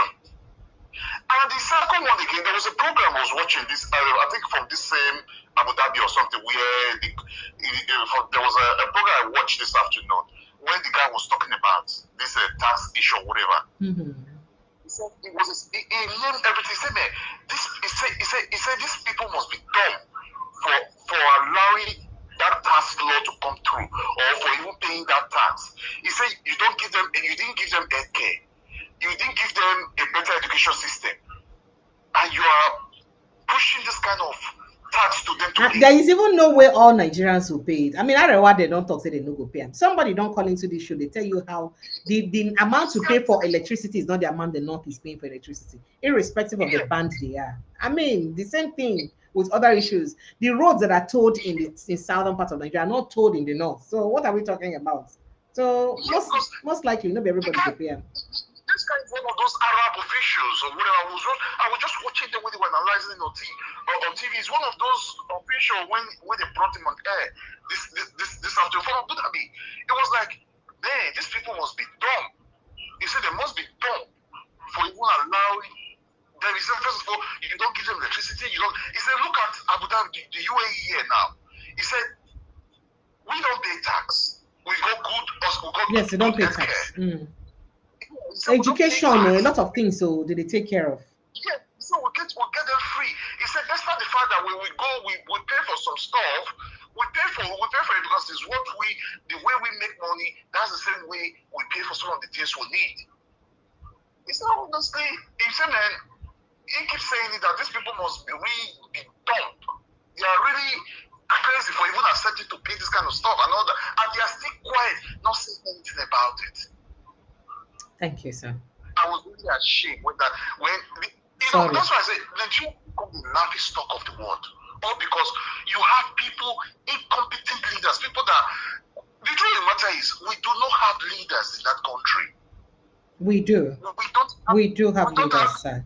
Please, sir. Okay, look at that Edo State we're talking about now. Look at the person they brought out to lead a state like Edo State. Look at the person. You can even say he can't even construct a sentence. The guy cannot construct a sentence. One straight line. You can see the way he talks, the way. It's a shame for that kind of a person to lead as well as enlightened as it does. All because of. I could say, if I may say the president decided to use that guy to punish the Edo State. Because everybody knows that guy didn't win the election. Maybe he himself didn't, because they didn't win like I think Tabo was even saying something yesterday or today. You see the way he analyze it, that how where the mistakes and everything they do, how they impose these people on the Nigeria. Mm-hmm. I watched an interview with Charles Aniaholi yesterday. Yes. Yeah, you can see the way he was analyzing it, because. We all know that those State election was an eyesore. Everybody saw it. Everybody witnessed. So we feel maybe the president tried to use that guy to punish the Edo State. All right. Let's go back and watch that video again. Let's see if we all see what you saw. Yeah. Great. All right. Thank you so much. I appreciate you, sir. Thank you. Thank you very much. That being said, let's go back and watch Mr. Governor again. Let's see if we'll see the same thing. Okay, now somebody came out from a car, entered his house, you kidnapped him, you did not even ask for us, or you did not ask for anything. The people that kidnapped this guy mark their face. That is not the traditional way of Fulanis. And it did not go far. The next day, they came up with sentiment, protest, looting. This is not acceptable. We must make sure that we bring these people to book. We must go after them. The way we are going after the kidnappers, the same way we will go after them. Because we don't even know whether they are the one aiding them. We don't know whether they are the one giving them information. By the time we finish this operation that will happen here, these things will stop in Esa as a whole. Okay, your guess is as good as mine. Let me go back to my phone lines. Hello, good evening and welcome. I'm not saying anything. Good evening and welcome. Yeah, good evening, Precious. Yes, please, welcome. What's your name? Where are you calling from? Go straight to the point, sir. Yeah, I'm President Jamal calling from UK. You're welcome. Go ahead, sir. Yeah, thank you once again for the good work you are doing. Thank you, sir. Yeah, you see the defense of this governor. What is it called? No. You will call the name of the governor of the state properly, sir. Please. Okay. Okay. No, don't do that. Don't do that. If you disrespect him, you're disrespecting the state entirely. Forget about the office, the person occupying the office. It's the people of Edo State. You cannot disrespect the people of Edo State. Please. You know, it's not my language. I can't So call it's it. Okpe. If you cannot say, just call it Governor Monday. At least you could pick on Monday. Okay, Governor Monday. Thank you. Good. Thank you, sir. Precious. Sir? You see, no, I thank you for your correction, and I laugh. Thank you, sir. You see, he said one thing that the people that came, that they were covering their face, that they are not Fulani. The Fulani don't cover their faces, not their traditional way of doing things. So that means they have a traditional way of going about kidnappings before now.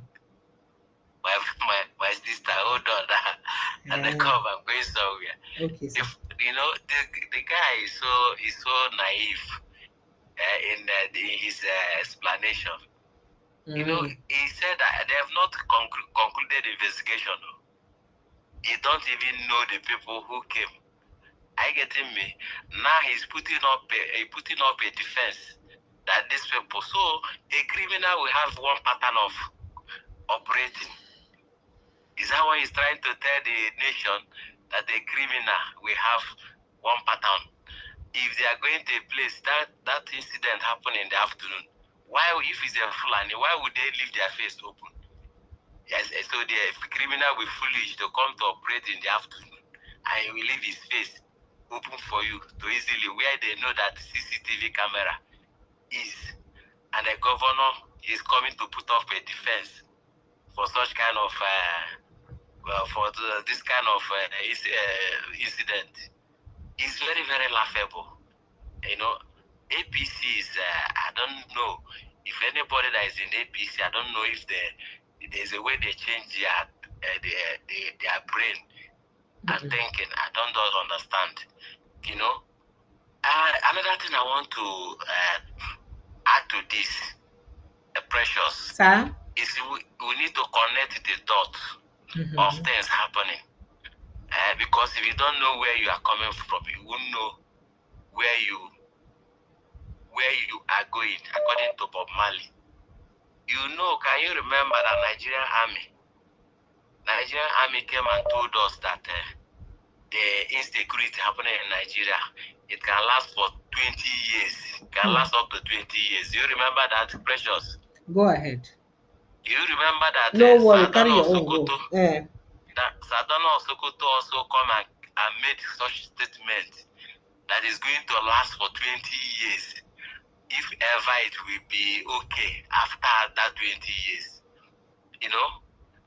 And Nigerian army told the people to defend themselves. And DSS came out, told the people to defend themselves. Now, the people want to defend themselves, they will disarm them. Now, Mazin Nandekano, Our governor couldn't do anything. After consulting them, writing to them, talking to them, our people are being butchered. Our women will be raped in the farm, and not only raping them, after that they will butcher them into pieces.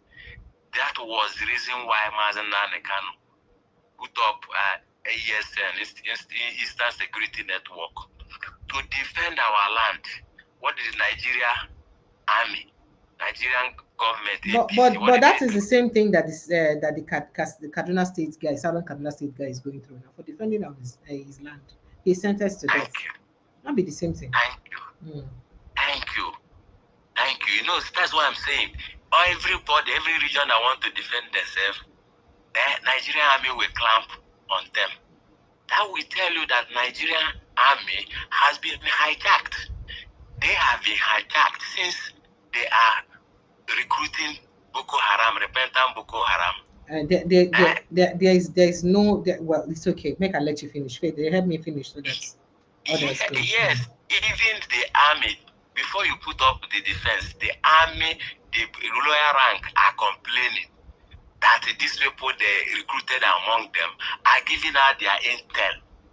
Even one army came on the air and said it that he was shot behind by a repentant Boko Haram that was recruited among them. Are you getting it? 20 years that they are projecting, Nigerian army is projecting their generals, and the Southern Sokoto is hand in hand, conditioning the mind of the whole Nigeria to remain in terrorism. They are conditioning the mind of everybody, and it's not acceptable. The only thing that can put up a defense for anybody in that country is the division of that country. You will have your country like Ghana, no matter how small, or Togo. Then you have your border and know who is coming in and going out. Then every region will manage their own thief. Every region will manage their own thief in their own madness, the way they are. Anyone that accepts them to come, like people like Oju Sokalu, to come and destroy their destiny and their life, then let it be for their region. You understand? But I believe that when we have common voice and common front in our respective country and nation, similar ideology, nobody will mess up. Because Nigeria is never a country. That's why everybody is putting up defense for their own criminal. Thank you. You understand? Thank you so much. Thank you, my sister. I hope so you don't subscribe to this platform. You don't subscribe. Why not? I get your alert steady now. Then you don't like this post today when you don't like them. To be honest, now your offering be that now. You're supposed to pay offering. Now your daily offering be that. Just go like them. I don't like them. Thank you. Then if you don't pay offering, your tithes now for you to go share them, or you're going to pay your tithes. Go and share it. Thank you. Thank you so much, my brother. I appreciate you. Thank you. Thank you so much. All right, Nigerians, phone lines are still open. Let's keep talking. But before I go further with your calls, we could go listen to things with Fayoshe talk about the crisis for Rivers between Fubara and Wiki. Take a listen to him. Those people leading on Governor Fubara, if Governor Fubara goes down today, they will run away. People that were saying I should fight back those days, they were not there when I was isolated and when I was alone. That's all I will say to you.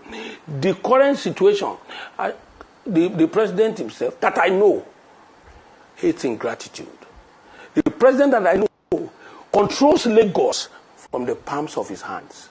The governor that I know, for instance, the speaker, was removed, impeached. Another setting, somebody else took over in Lagos State. The president, without saying a word, caused the system to restore that speaker because it's an affront to the president who is the leader here. You will tell me Sanwo-Olu is the leader of Lagos. Let him announce it. Let us hear him. Let Governor Sanwo-Olu come out and say, I'm the leader in Lagos. You see, there are certain things that are said to cause aesthetics. Don't let it get into your head. And let me close by saying this. The emergency rule was all winning for Governor Fubara. by now Governor Fubara will have been history. Because the moment you are impeached, you are out of the way, you can't contest. If you read the context of President Tinubu, he took the Governor Fubara to the cleaners. Excuse me, sir, it is time for Governor Fubara to learn. Learn the way I learned my lesson after my first tenure. Okay, Chief House. Okay, so I mean, this is not part of listening get to talk. He said more, but then it's a bit worrisome. So insinuating that because Sanwo-Olu cannot lay claims to being the leader of the party or being a leader of politics in in Lagos State, so it's got to be like that for Rivers State too. Forgetting that these two states are different scenario. These two states are different things. Even Wike had said it before that something like godfatherism cannot work in River State because of their own peculiar way of politics. Is Ayo Fayoshi now saying this because, of course, he's a Wike's guy, so to fan the ego of his friend Wike and supporting what he's doing. Now let's even look at the things and we be say Wike the demand of Fubara. If all the people then where he be sitting over don't bring into power, did he demand that much of them? Did he press their neck that much and they were able to work from Fayoshe to Ambode to Sanwo-Olu now? Did he treat them that way and they were still able to execute their work? Oh, you will not go so if those things, those laws or whatever agreement are flying around or anything to go by, you will not join governors forum. You will not. He doesn't have hand in appointing, including his own kitchen cabinets. He no get rights. So even person will be your chief of staff, will be your 2YC. You cannot have right to employ the person. To the person that will be your media aid, you don't have right to employ the person. I mean, did Tinubu go that far? If Tinubu did not go that far, then why is Wike, or why is it alleged that Wike is trying to go that far in Rivers State? Why? Why is he trying to deliberately stifle and press the neck of? I mean, we've seen situations where if President Tinubu did that much in Lagos State, the governor would not have influenced the impeachment of Obasa. That wouldn't have worked. If the kind of thing where they happen for River State, now waiting Wike being one for River State, and then it happened for Lagos State. So one of us not seeing there except to stand up to use even galvanize members of National House of Assembly to use impeach Obasa the way he do. He wouldn't have seen that. But it is because there's some sort of free way to work, a free environment to work. That's why he was able to do that. Even though the Baba of them or the president also, cancelled that situation. So what are we talking about here? These are entirely different scenarios. Well, we'll go back to his video. Let me go back to my calls first of all. Good evening and welcome. Thank you for joining us. Yeah, good evening, precious. Sir, you're welcome, sir. Yeah, just a quick one. Not really, sir. You say? Don't tell me, sir. I'm not, sir. Everybody in Asao is okay. You no matter. Welcome. Wait till me your name and where you come from. My name is Ike. I'm calling from London. You're welcome, Ike. Go ahead. Yeah, when I say what's that Edo State Governor Monday. Yeah, let me just stop at Monday before you tackle me now. Before I go tell me say those State don't give me money now. They don't give me money, but I mean, let's just do the right thing. APC woman leader online, no problem. Oh, thank God say you know say now online, you know reach physical. Thank you. Go ahead. You did defend them well. I need to defend them. I did defend myself. I did defend, not be them. I can't defend anyone. Go ahead, please. Don't you notice whenever that man wants to speak, his handlers will be very worried. That's why whenever he makes a small speech, you can watch all his videos. They will start clapping to cut him short because they know if he continues speaking, he will make a lot of grammatical error. No, just go and watch all the videos. They don't allow you to speak long. So this one he said maybe they have told you what to say and you don't need to say more than that. But you haven't even said anything. You see they start clapping immediately. So I don't even know how we got there. I don't even know how Nigerians do their selection, because I know it's not an election. How they are doing their selection, honestly.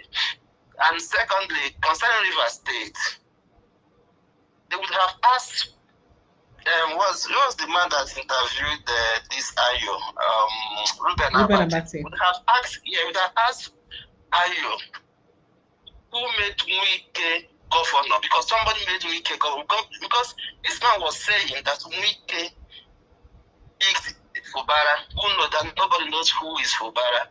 You understand? You just pick him. Somebody pick Wike and make Wike governor of Rivers State. Somebody pick Wike, I think it's Jonathan. Jonathan wife, patient Jonathan, was the one that brought Wike up. So must you bring somebody up and be in control of that person?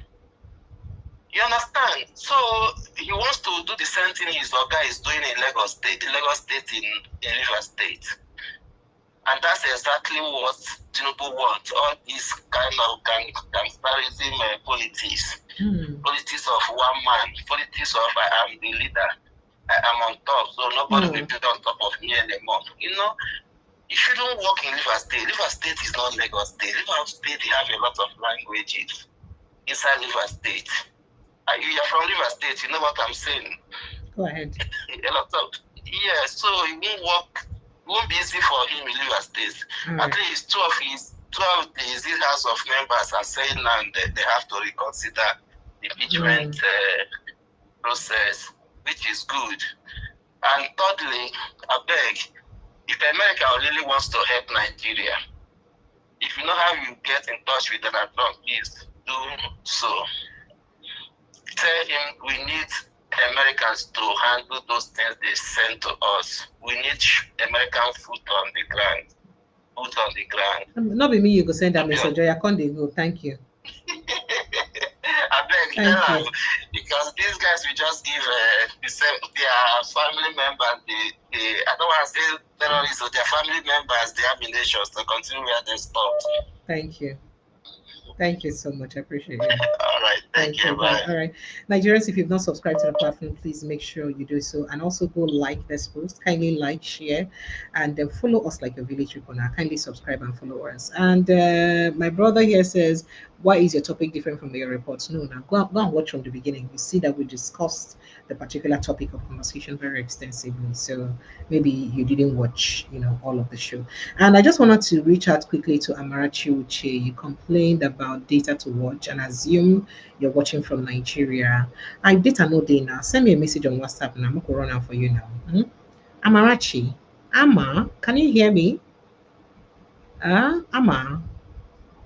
Oh, Ama, please. This is your message. So kindly just reach me, and I need evidence to be sure that you're the one. Reach me on WhatsApp. Let's get you data here so that you can watch tomorrow. Please. We like it when people are in Nigeria and they're paying attention to what's going on in Nigeria. It's very, very important. All right, make a good take Dream Nation. Good evening and welcome. Hello. Thank you, my sister. My brother, you're welcome. Go ahead. Queen of Indoki.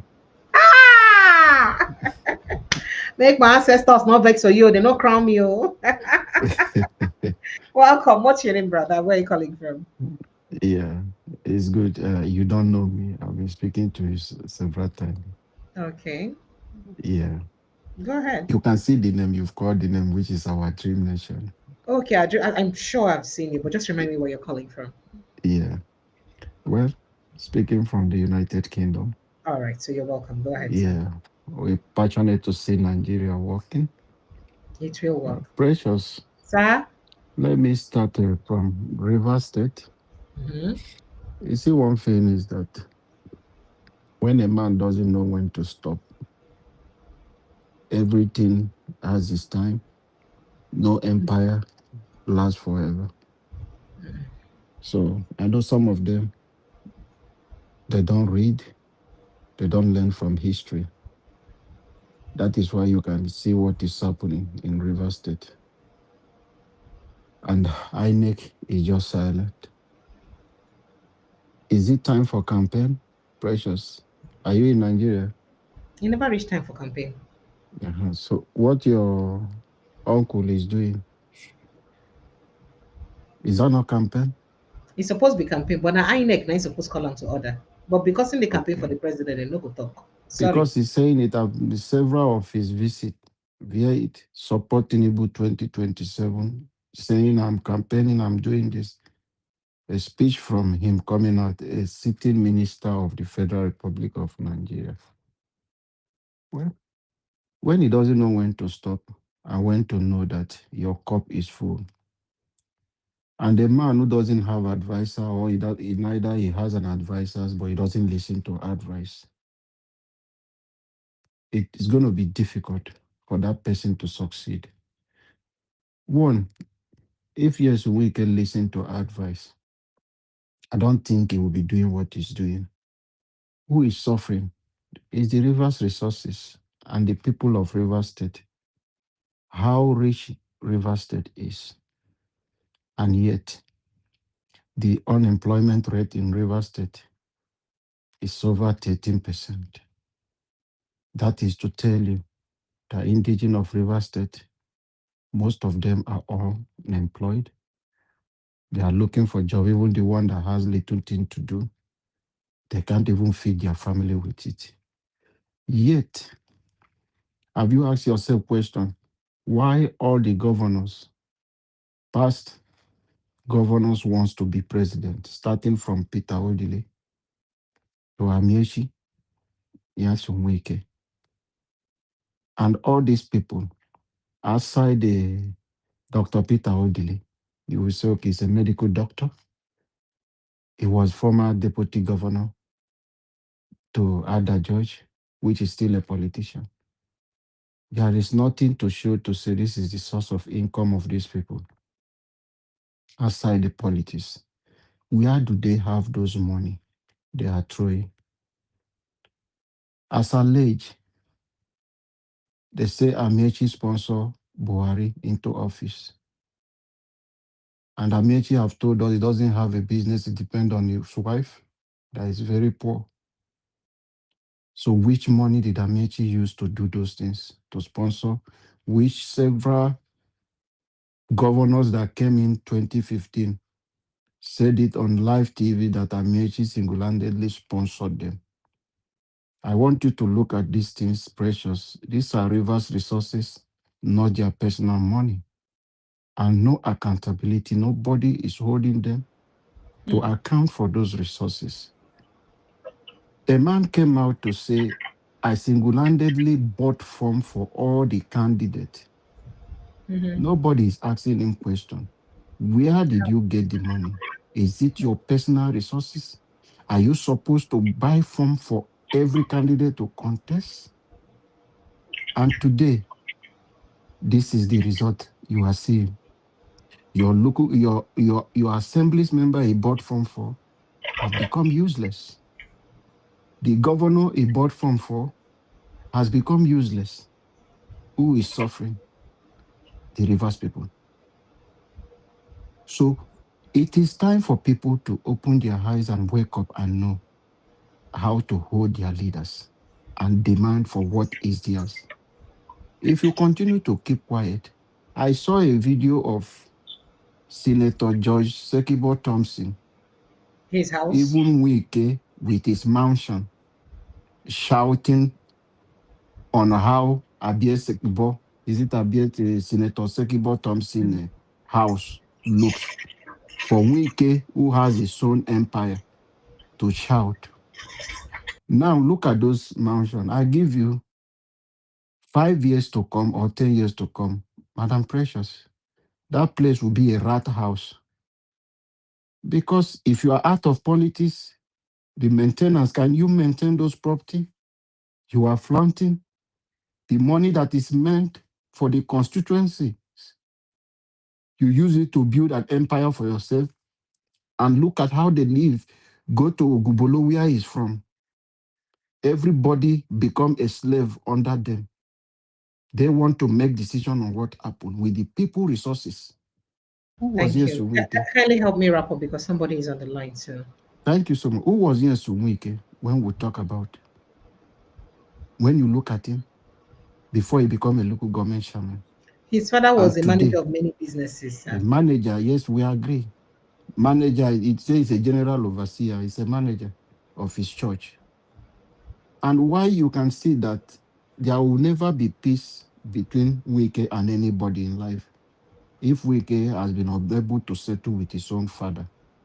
So why do you think we can have peace with anybody?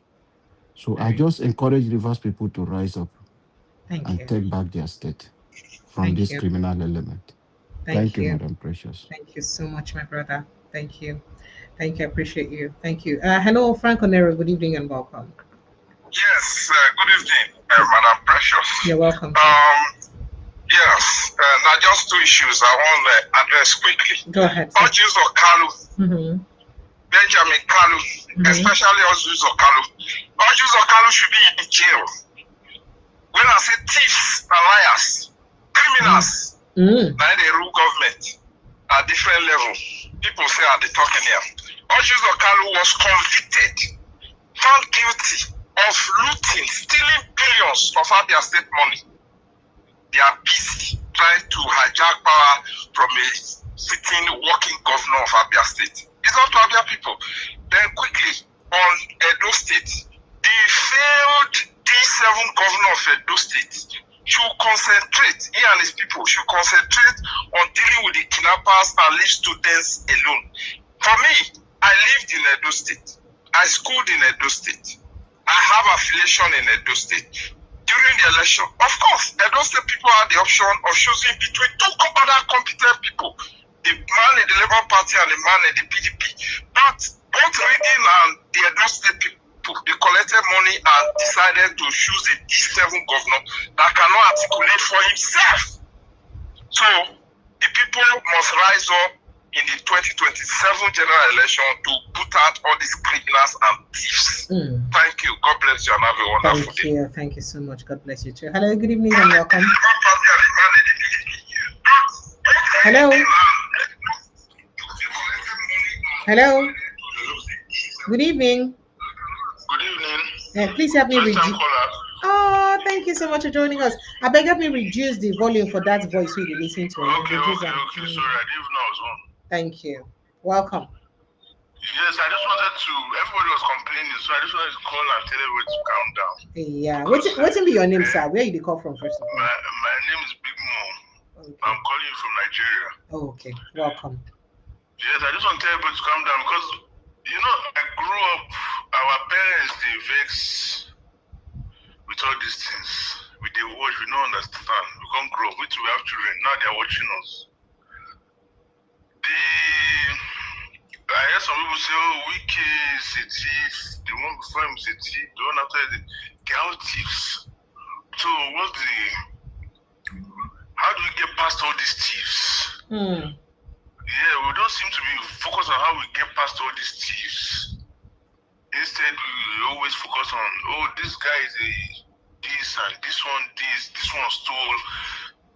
Everybody that is a saint now, in the next government is going to be a thief, whether he actually stole or not. And then the cycle will continue, and the cycle will continue, and the cycle will continue. So we should just remain like that. It might not be a popular. No, I'm just saying that. Okay. It's clear that they are all thieves. Some of us even call it. Maybe we're potential thieves. We never did this. So what do we do to change the system? We can't continue like this, or shall we continue like this that grace may abound?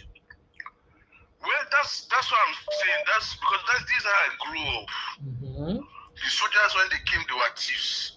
Democracy come, they were thieves. You have identified all that. So what is the way forward now that we know the problem? Now, what I think we should be discussing, because you're always asking any of either Dr. Cash, I like listening to Dr. Cash particularly.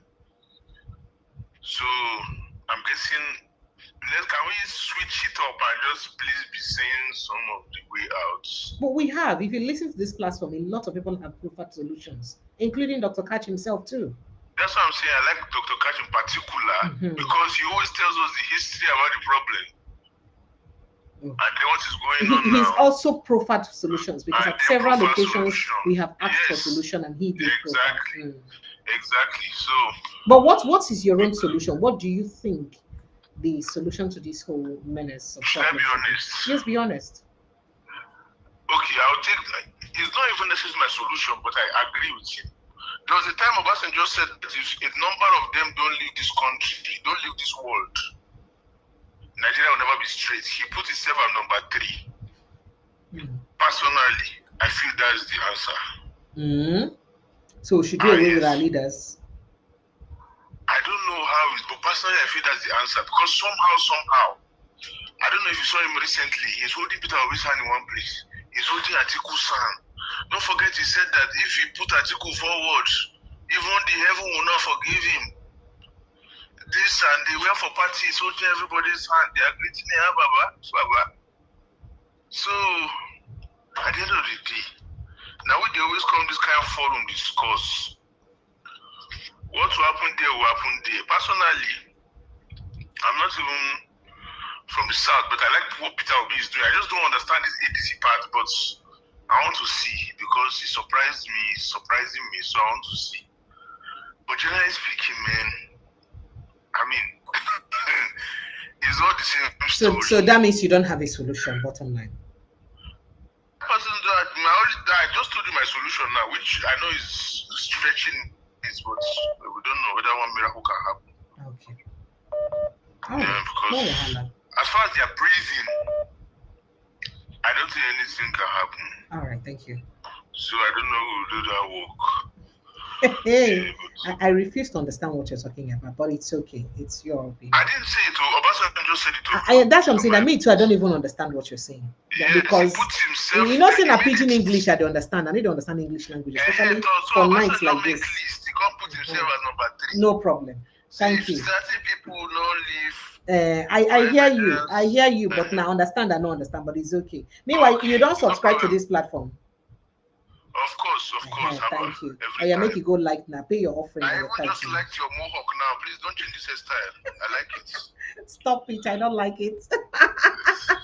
Thank you so much. You can redo it, but don't change it. It's a very nice hairstyle. I like watching you. This is my favorite hairstyle. Are you kidding me? Good night. I said that before I even called in. You're the one. Thank you so much. Don't make me shy. Thank you so much. I appreciate you. Good night and God bless you. Thank you. Hello, good evening and welcome. Oh dear. Hello, good evening and welcome. Yeah, Precious, good evening. Sir, good evening, sir. How are you? Fine, thank you, sir. Person say make another answer, sir. Say sir means say I be on a slave, or I be my master. But I be on a slave now. Am I not serving you people? I'm your servant now. You are serving us diligently. So I will not stop answering, sir. That just sign of just respect. That is all. Thank you so much. Go ahead. Go ahead, sir. Yes, Precious. Chap. Make I prefer my own solution. Awesome. Electoral reform. Look, Precious, make I land now. No, you did not promise me say anytime when you come here, now you start. Yes, and those days I be sit down for front of class, so as I be book well, as I be get retentive memory. But this evening now you not talk am. I don't have you say that when you come, anytime you call, now you go to use and start your talk. So now make I help you remind you now. You don't understand? I just say maybe you will take a start. No wahala. Let's start with you first now. Okay, thank you very much for that. You know, I always prefer this solution. You know, when good leaders are in place, when they are at the helm of affairs, society works. Governance works, and it works for virtually everyone. But when you have crooks and thieves at the helm of affairs, what do you expect? You know, and the only way forward is to amend the electoral process. The recruitment process has to start with the electoral body. If we don't go there, reform and refine that very structure, a situation whereby the president appoints electoral officers, national chairman of INEC. Do we have INEC in UK? Do we have INEC in the US? No. A situation whereby that president is given the sole responsibility to nominate, appoint, and then confer with a so-called National Council of States or whatever. It will not work. You can't be a refugee and be interested in a team, and then you are there officiating. You will be partial. There is no way Professor Amukuta will conduct an election for Tinubu to lose. It's not going to happen. We are just building castles in the air, or we'll be building castles in the air if we think by 2027 anything is going to change. If we don't go to INEC, reform INEC, As soon as INEC is reformed, every other thing will fall in place. By the time people who are qualified to hold office, people who are honest, dedicated to their country, to the community, to the nation, if we don't put them in place, if you think it's people like Oji Uzokalu, people like Wike, people like Tinubu, or people like these governors, my governor in Delta, or governor of Pastor Eno, all those ones, those pretenders, those who think they are clever by half, or people like Tambuwa who come and deliver lectures to us, he has forgotten all the havoc he committed prior to 2015 and even after that. So when you look at all these people, holier than holy individuals coming to preach sermons to us, nothing will change in Nigeria. If the electoral process is to an extent fair and credible, and then at least 90% of elected officials are pure at heart, and they are able to deliver democracy to Nigerians, all this restructuring we are talking about, federalism, every other thing will fall in place. By the time funds meant for people in Kano State are judiciously utilized, they are not shared among party officials. By the time Wike is now planning to pocket 70% of the resources of River State people, and then sharing it to these carpet, all those people who go around and start to play music and dance around. You know, Nigeria will be a place to live in again. And most of us abroad will be eager to come back. Oh, let me go back to my homeland. Until we do that, 2027 will come. Tinubu will be elected president. These thieving senators, Akpabio, all those ones that are there, they will all be re-elected. And Nigeria will be worse off for it. Not until we do that, we are just playing. We are just deceiving ourselves. The focal point should be the electoral reform. That is where we have to start. If we don't do that one, people, yesterday, after I finished my call, there was a man who was saying, I'm claiming to have given up. I didn't say I've given up on Nigeria. What I only said was I have to start from somewhere. And that is the electoral reform. If we don't put good leaders in place, nothing will happen. It's the crooks and the thieves, those drug peddlers and those people that will populate our National Assembly, govern the states, and will still be worse off. So tomorrow by 6 p.m., Bolaji Abdullahi, the spokesperson of the ADC, joins us on the show at 6 p.m. We'll start the show at 5:30 p.m., but he joins us at 6 p.m. Please come. That is 6 p.m. Nigerian time. Please come with your questions. Kindly come with the question. I will join later because by 5 p.m. I will still be in the office. So that's what I'm saying. He's just coming. He's just going to do 1 hour, 6 to 7 p.m. And you know, as in they do. When he come, he don't get plenty of time. As a matter of fact, elsewhere where they appear, they don't do beyond 50 minutes, 30 minutes. Now this might show will be too long, and it always had them to stay for the whole 2 hours. And I totally understand with them because they have a lot. To spend time. He's supposed to spend time with us. But you don't really give me 1 hour now. Instead of 30 minutes, so you give other media houses. Now, the opposition, now they get more, now they're supposed to get more time to explain their policies. But he's also very busy because he's got a lot of things to do. So I would really appreciate if all of you can come in with your questions.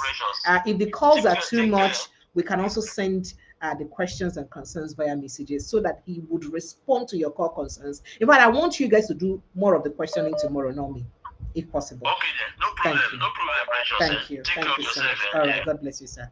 Thank you. I get people from my backyard. Okay. Good evening, sir. Welcome. Hello. Yes, welcome, sir. Precious, how are you? I'm fine, thank you. Please help me make it quick. What's your name and where are you calling from? Okay, my name is D. I'm calling from California. You're welcome, sir. Well, welcome. Please help me make it quick because others have been on waiting. Make them brief. Thank you. I want to tell Nigerian people say, so all this way talk say they go reform INEC, do this, do that. There will be credible election. Nothing like credible election for that place. You know what happen? Why? It will be the same move. The only solution, even in Japan, no, I'm not going to talk now. If you listen to me, go say no. Now, we're going to go war with this man because the election, they don't really finish. Now, how will I go take protest, make America know? Because what happened for Adamawa last week, you see, women were protesting, the army shoot them. For Nigeria, now, no free protest. which is a fundamental human right. You know fit. And you go fit do it. They don't tame everybody down. Tame on, so nobody fear there everywhere. So the only solution, make una they go for airspace. They tag on Donald Trump. But anyway, when the military go kill somebody for protest, which is a fundamental human right, carry and put on for airspace. Tag Donald Trump, tag America. They tell them say this election, when I want to make it there fair, this will go and una will protest. When they come back on up or they go kill una. Now una they talk. If I talk, how they say you go do this, do that. Man, forget them. They don't really finish. APC knows the people. So why you think say Donald Trump will leave your own problem? Can't attend your problem. I mean, saying don't get your own problem for US. My sister. Sir. You see what happened for Venezuela? The man they do the election, carry opposition, they put them for jail. Who not going to begin the highlight people go help una? Because the man not going to hear that kind of thing. And he goes, like I said, anywhere where military can shoot people when they protest, look at what happened for Adamawa. Women, they shoot them. Brought the light. Why? Very dark man, sure. Why? And you go tell me say you get president in a wrong country. Carry those kind of pictures, they tag America, they tag them, they show them, they tag Donald Trump, the for airspace. Una need to create the awareness so they can know what they come for future. If not, if una they think say this thing could be mommy, they don't really finish. You see this, they don't really finish. You think this people come out for power, carry power give una just like that? Thank you, sir. Come on, man. What you wanna drink? You wanna wake up now. Thank you, what you say. Isn't that waiting with drink? Wouldn't they smoke you? I don't understand, though. I don't understand. Thank you, sir. Thank you. Good night and God bless you. Thank you, sir. Please subscribe and like the show, please. Kindly subscribe and pay your offering and tithes, which is liking and sharing. Thank you, sir. God bless you. Thank you so much. All right. T.Y. Danjuma, good evening and welcome, sir. Good evening, Precious. How you doing? I did inside the day. I not go say I did fine. I not even thought say I did fine. I not feel day. Honestly, today I was going through all the stories. See, I always feel so easy to pour my heart to you. And they go through all the stories and the different attacks and all that. Just tell myself, I'm tired. my mental health cannot handle this whole issue. But here we are. I still have to. The show has to go on. So go ahead, sir. I did pray say one day you go just when you come now good news now you could give us. I wish to give good news. I really wish to give. I mean, who doesn't want to hear good things about their country? Nigeria is I'll get another country now for my children and myself, both born. So I get to make sure say the country did good enough for myself. I know they're lucky like some of them we get different passports. So I must make sure this country works. That was what led to this passion. What I'm doing is out of passion, and it can be very frustrating sometimes. In fact, that frustration make me to do this one because I just feel like we need to do something. Not talk like that. No, frustration. Frustration make me come up for broadcasting now. I resigned. There are people where they envy you, no, they talk like that too. Envy me, ke? Na head don't want knock. Now make me do this work. The head no correct. You not go knock. So I left mainstream media because I'm tired of being stifled. You see things happening, you can't even say them the way you have to say them, and you can't be free to talk. And then I just got tired. And since God blessed me with multi-talents and there are other things I could do to earn a living, I focused on running my other businesses. But then somehow I still wasn't satisfied because this is a passion for me, and I wanted to see a change in the country. So the only place I find satisfaction is doing this job, and that's why I had to bring this up so that I can be doing the same job somehow. If I don't do it for mainstream, make I do it for backyard, and I see the same thing. Good enough, bring the same results. There are no vex. So whether you from back of house, enter from front door, now the same house you got access. Final. Go ahead. Yeah, the last caller waiting in the talk makes sense. Makes sense. Yes, we need the electoral reform, yes. But the point is, now those same people where you call thieves and rogues and all that, now then go give you electoral reform. Are they going to do anything, discuss anything? We go put them out of office. In fact, one of my guests, I think Barrister Ekine, been don't talk I'm here. See, even the electoral act will we get on its own, even though so we know say get loopholes. But if we get for better country where institutions they work, and we get human beings really they accountable. This electoral act we get on its own not bad. It go feel work well. That is But that because that, of that where we day. And he said that even if you change the electoral act tomorrow, the normal nature of our politicians are to always look for a loophole where they go use do it in they won't do. And they will always find a way. I mean, how did he ever know we were going to have a glitch?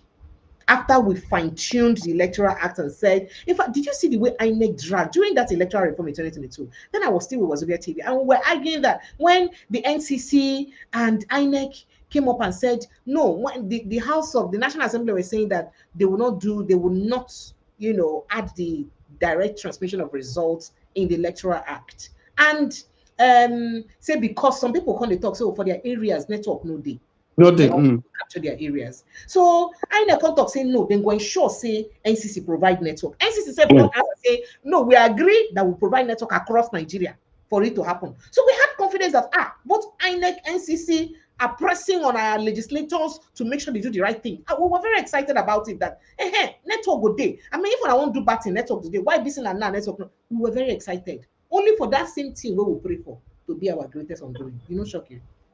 if we want to do electoral reform, we must go and also import angels from heaven so that they will help us, man, therefore INEC, man all the I mean, which of the angels? Hey, Baby Michael, which of will call? I'm not declining calls, so maybe your call is just being rejected. I'm not declining calls at all.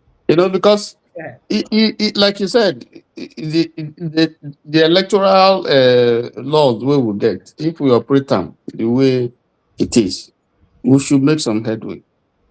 But the point now, the operators of now people now the operator now people now go make something good or bad. So even if you change the we've been changing now. Even if you change the electoral thing, change the political system, change from parliamentary to presidential, and change to maybe whatever system that you want.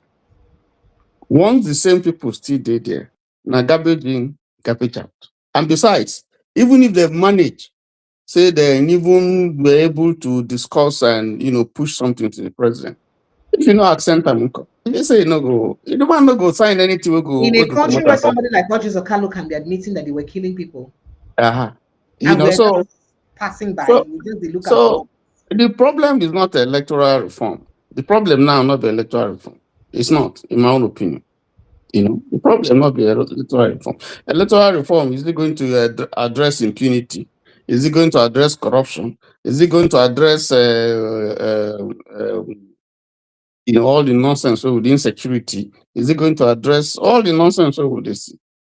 And people now they operate these things. So it's not just as simple as that, because you just make the problem of Nigeria that simplistic. It's not. The problem where there for Nigeria now, if I take your brother or your uncle, for as an example.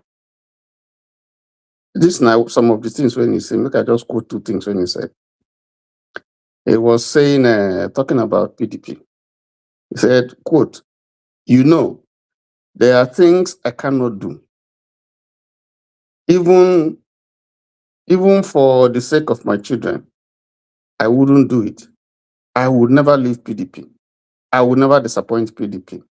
If I disappoint PDP, I will never have peace in my life. Unquote. That now is on weekend. Another one, talking about Saudi when they make sure say in political career no end. Quote, if I ever make you and your family cry, may I not have peace. It was in 2021 that he said it. And so if you see the kind of problem when they get now with almost everybody, with army, with politicians, with all kinds of, with family, with father, with everybody, with his benefactors and so on. And the cost now in the work. Because he don't put cost on himself. How can a man be putting cost on himself and his family? So you can see the man is not living well, he's not looking well, in spite of all the wealth he don't acquire. Every time had trouble, he's going out there looking for trouble and challenging people. You know, go fit tell and say, make it take it easy. Make it melembe. Because this life, now just one day, all this way they do gra, now just one day, one last breath, it don't end. And some of these things, when you acquire, maybe not strangers go begin take up. In children self, fit no fit maintain. Make it take an easy. Power is transient. You know, there were people there before him, and he go leave this thing go. Let all the causes where they cause am now, River State people where they cause am because of this mayhem when you don't bring on people, and the people are according to Ojikalu where they don't kill, because Ojikalu said it that they kill people. They kill Harry Masha, they kill Dikibo. We still haven't found out who killed them. They kill Bolage, they kill Anthony this thing for Lagos. So many of them. At the end of the day, Funshaw Williams. You know, somebody came here and was talking about Mantu, Ibrahim Mantu, Deputy Senate President. In his days, it was all everywhere. Money they come, they chop, they do things. But in the twilight of his career, he tried to come back to politics. Everybody abandoned. I like person will get leprosy. He tried, no way. All the money don't fly, go. Nothing, no chop. Nike should learn that because he has not done any other job apart from politics. The same thing with Amechi, nothing. And he died in penury. In fact, before he died, he started confessing how they rig election, just as Ojikalu. In fact, when I hear Ojikalu, they talk this thing, I feel say, I be like saying end on witch. Started because when witch one die, he go begin confess. So the man begin confess how they rig election, how did they do this, can't regret, is born again, you know, before he go. We should learn all these things. And politicians, Nigerian politicians should learn all these things. You don't go, come and go.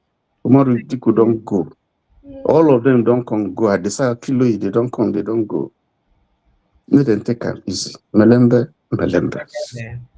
Thank you. Good night.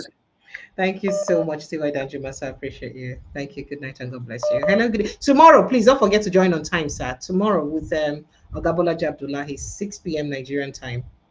In fact, 5:30 p.m. Nigerian time. Let's start. You've muted yourself. You've muted yourself. In fact, I don't prepare a question for her. In fact, I wanted to tell you, say now because of me, when I speak good things about them, now I can give you 30 minutes, 1 hour. I go see praise them before I fire them. 30 minutes, the last 30 minutes that I give. And I don't want to carry my mouth ask question. So that if I have to ask them question with this, maybe next time if I invite now, they know who come. You know who come. So I go praise them first. I go praise them first before I fire. Okay, good night. No problem. Thank you so much. Good night. And God bless you. Thank you. Hello, good evening, and welcome, Mr. Innocence. Good evening. You're welcome. Longest time. Oh, it has stayed though. I can't even remember. Please remind me where you're coming from. Oh, you forgot me. Oh, okay. No I'm vex. calling from the UK. Ew. Anyway. Thank you, sir. You're welcome. Yeah, I follow you. You say like I bet we they follow you like a village people now. Follow me. Go just not near my papa grave, Shine if vex, but just follow me to reach my village. No, I don't go to reach there. Right. In fact, before you enter River State, I go stay behind. You dey fear? You know I'm going to sing song for you. You want me to play that music again? You know I'm going to sing. You know I'm going to release music for your head. No, I don't want to hear that music. Yeah, Go ahead, please. Mr. Precious, thank you so much for the job you're doing. I've been following you. Sometimes we go call, you don't go through. No vex. Today I say make I stay behind because of the time difference. So sometimes I go just put my phone on the side of my bed if you're listening to you. Oh, thank you. So sorry. Yeah, so a quick word there. Like I said before, I think the thought to the last person that called spoke my mind. You know, you were talking about, I think day before his day, there was a time we were talking about echoing about this issue of, pushing the ADC because it seems like that's the only hope we have now.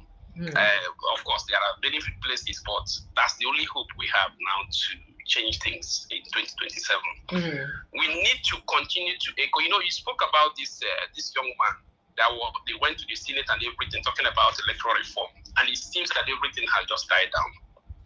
We need to continue because you don't know how far and wide your voice has gone and continue to go. So we must continue to follow you like your village people to make sure that everybody is saying it. So we must continue to talk about this electoral reform, and the only way because you were asking for solution. That's why I insisted. I continue to call.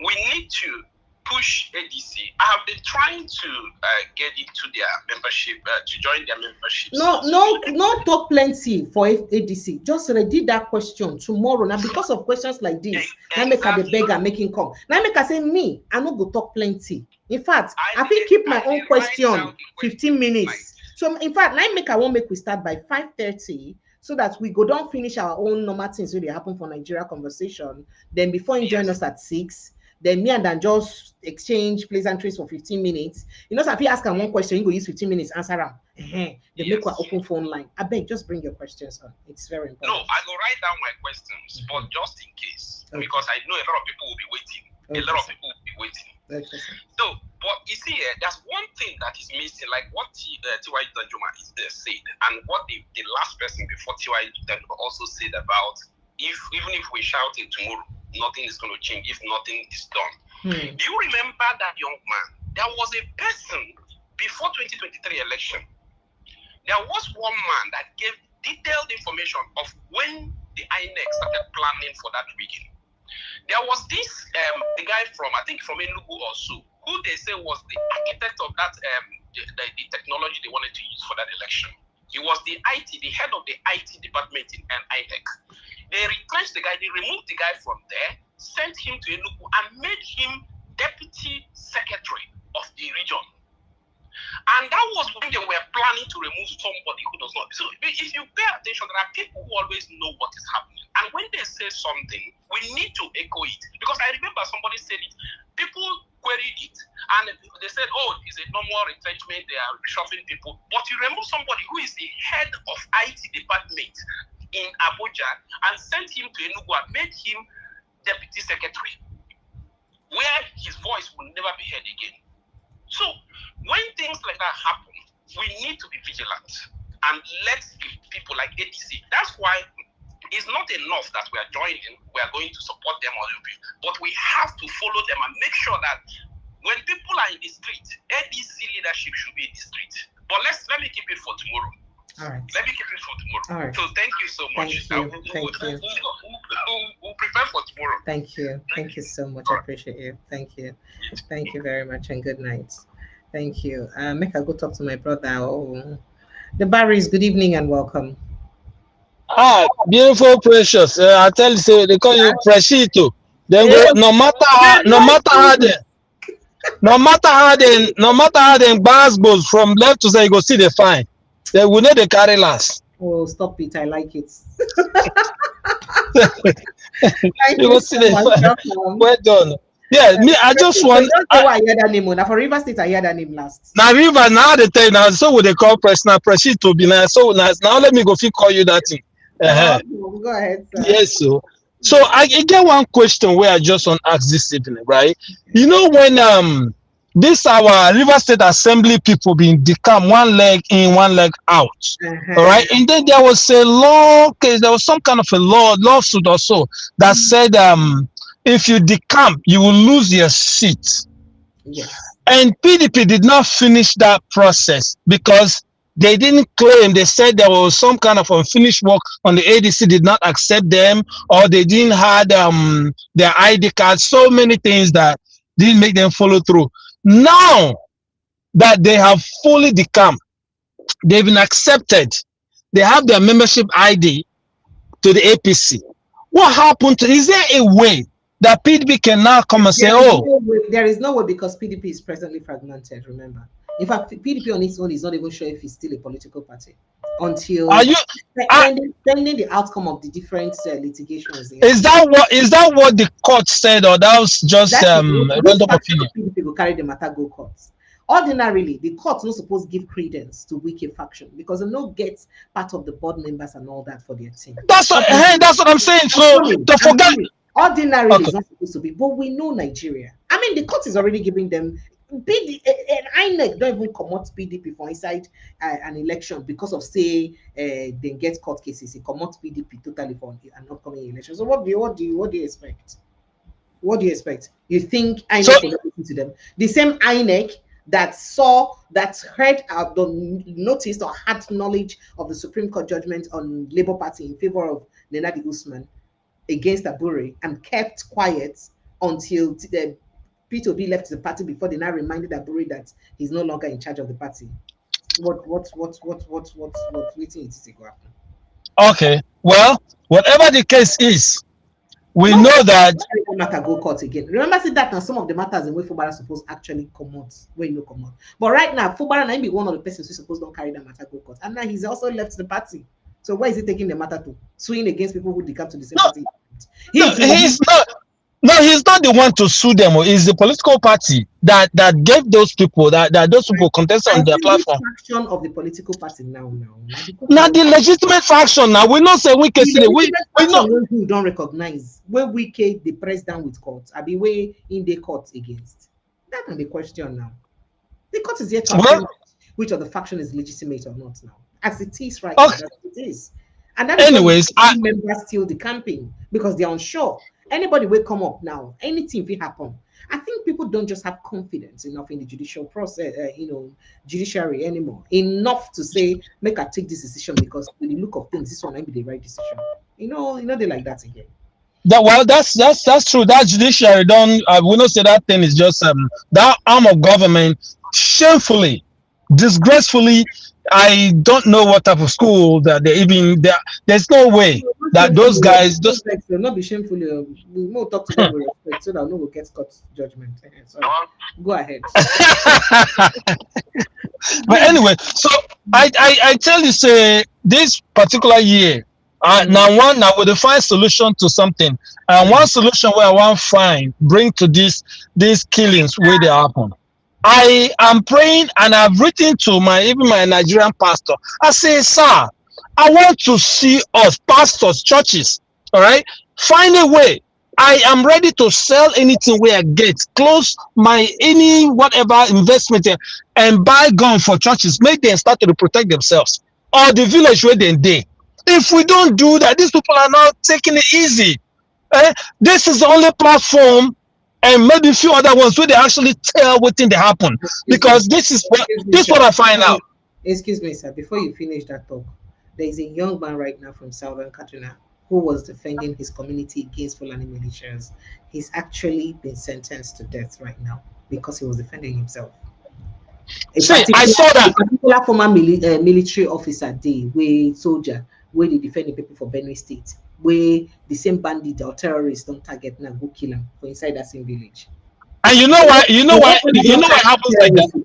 To sentence them to death for killing. You know why it happens like that? Because it's just one person, two person at the most.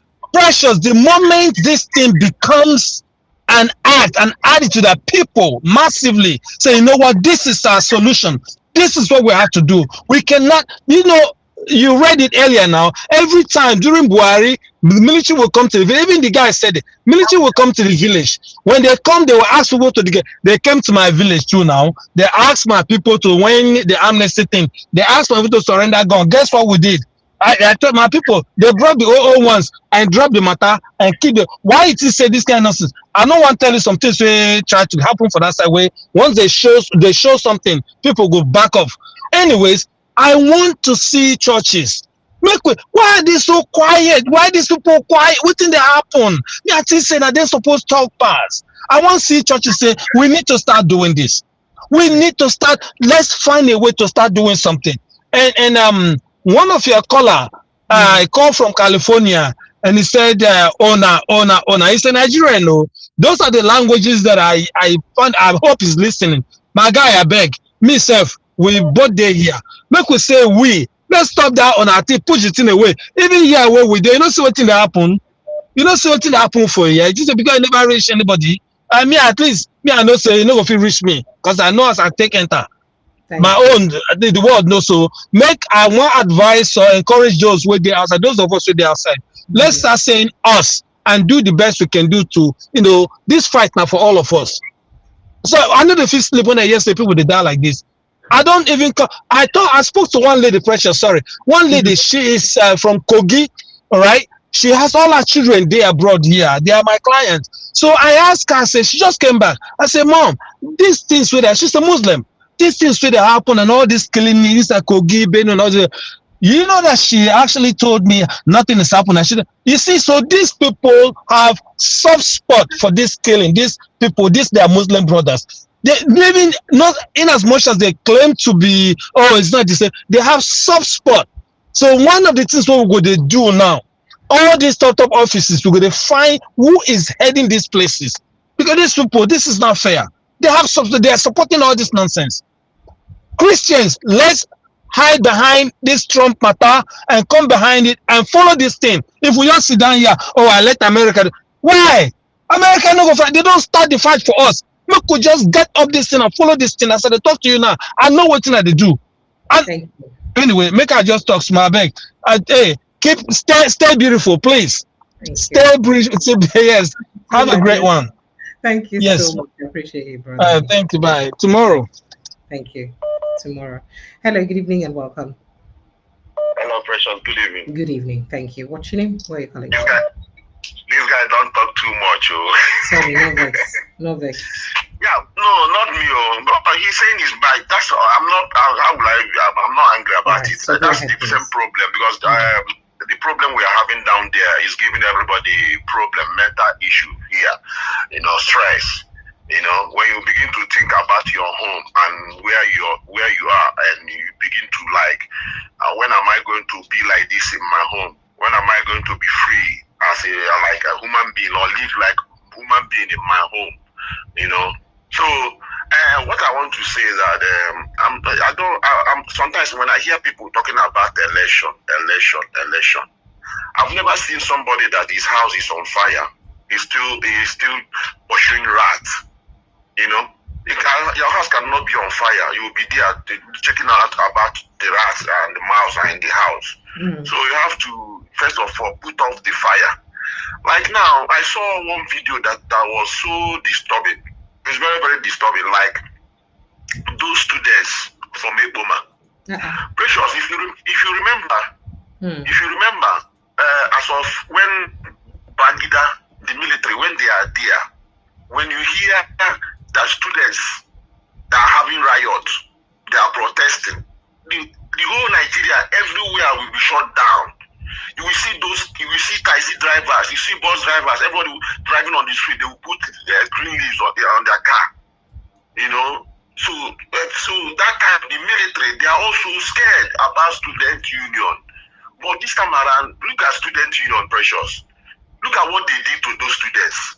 And there's a voice that was disturbing there. That voice that was like pleading, turning the victims, turning them to the aggressors, You see, those students now, they are not begging. Tinubu come to our help, they want to put us in prison, But these guys, they were lamenting. The kidnappers there, and people can testify to it. You see, 2 doctors they kidnapped last time. One died. 2 brothers. One is still on the custody there. And few weeks ago, during December last year, I think, there was a TikTok video. A Fulani kidnapper terrorist was on TikTok. His location showed about 7 meters or 7 miles away from Ambrusari University.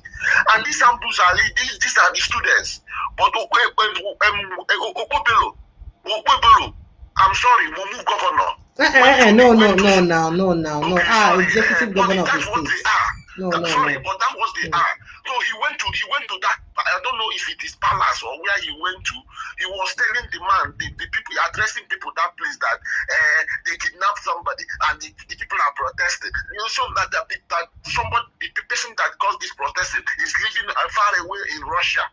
Look at. But the students, they told you they are kidnapping them. There's a lot of kidnapping every day in Benin City. And people are still there chasing rats instead of putting up the fire, talking about the election. Maybe there will not be election in 2027 in Nigeria. I'm sorry. Because the way things are going, look at Sokoto as of yesterday. Everybody sacked the whole village. People were running away. And the Northerners, the Caliphate, the Sultan of Sokoto is living there. And he's telling us that he don't know anything about these terrorists and all these killings or all those things. You see, so Nigeria is on fire, and people don't want to know this. And the most dangerous thing they are doing, the politicians are doing, they are playing it. Like this man that called now, he said the woman came back and she asked the woman said nothing is happening there. We know that there's two factors that make people like Nigeria, they don't feel it. Because one, no steady light. Two, they always switch off their internet. When you want to call somebody in Nigeria, you tell him, okay, I will call you by 5 o'clock tomorrow. Okay, I will put my internet on. You see, so they don't have steady internet. They don't have steady light. The money is not there. Okay, now do you know that the banks have started deducting money from people's money now, silently?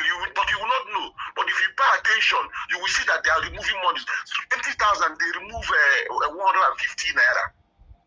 So can you do the calculation about what 1 million naira, what they will take out of 1 million naira? So the people are suffering, and they are talking about the election. So and another thing again, lastly, another thing I want to say, there's one video I saw about Audios Okalo, Theodoji, and Okezi Bazu. I saw them where they one cartoon, I think it's AI generated video. They were dancing in the mud street.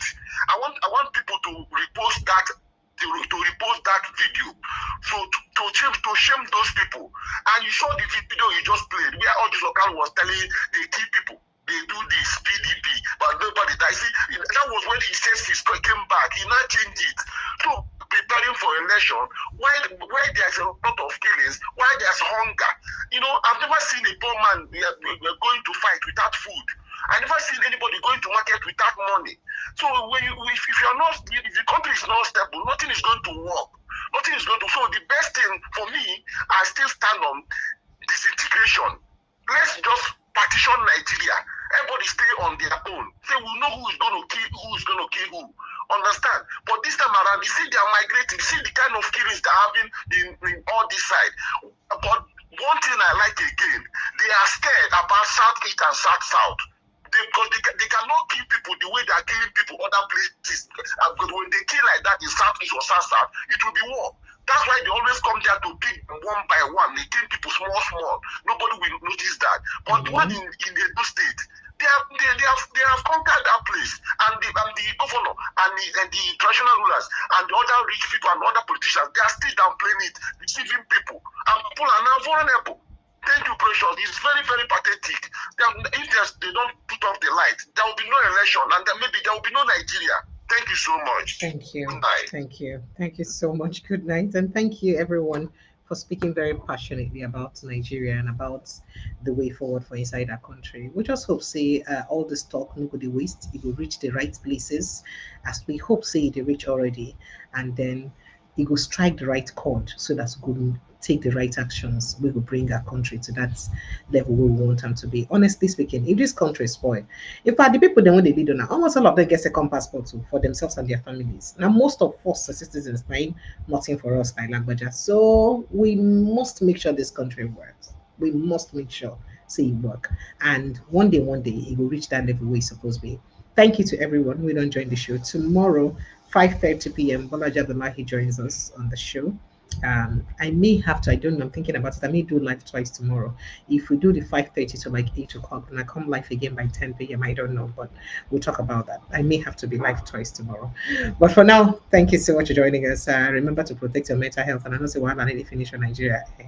So good night and God bless you. Thank you.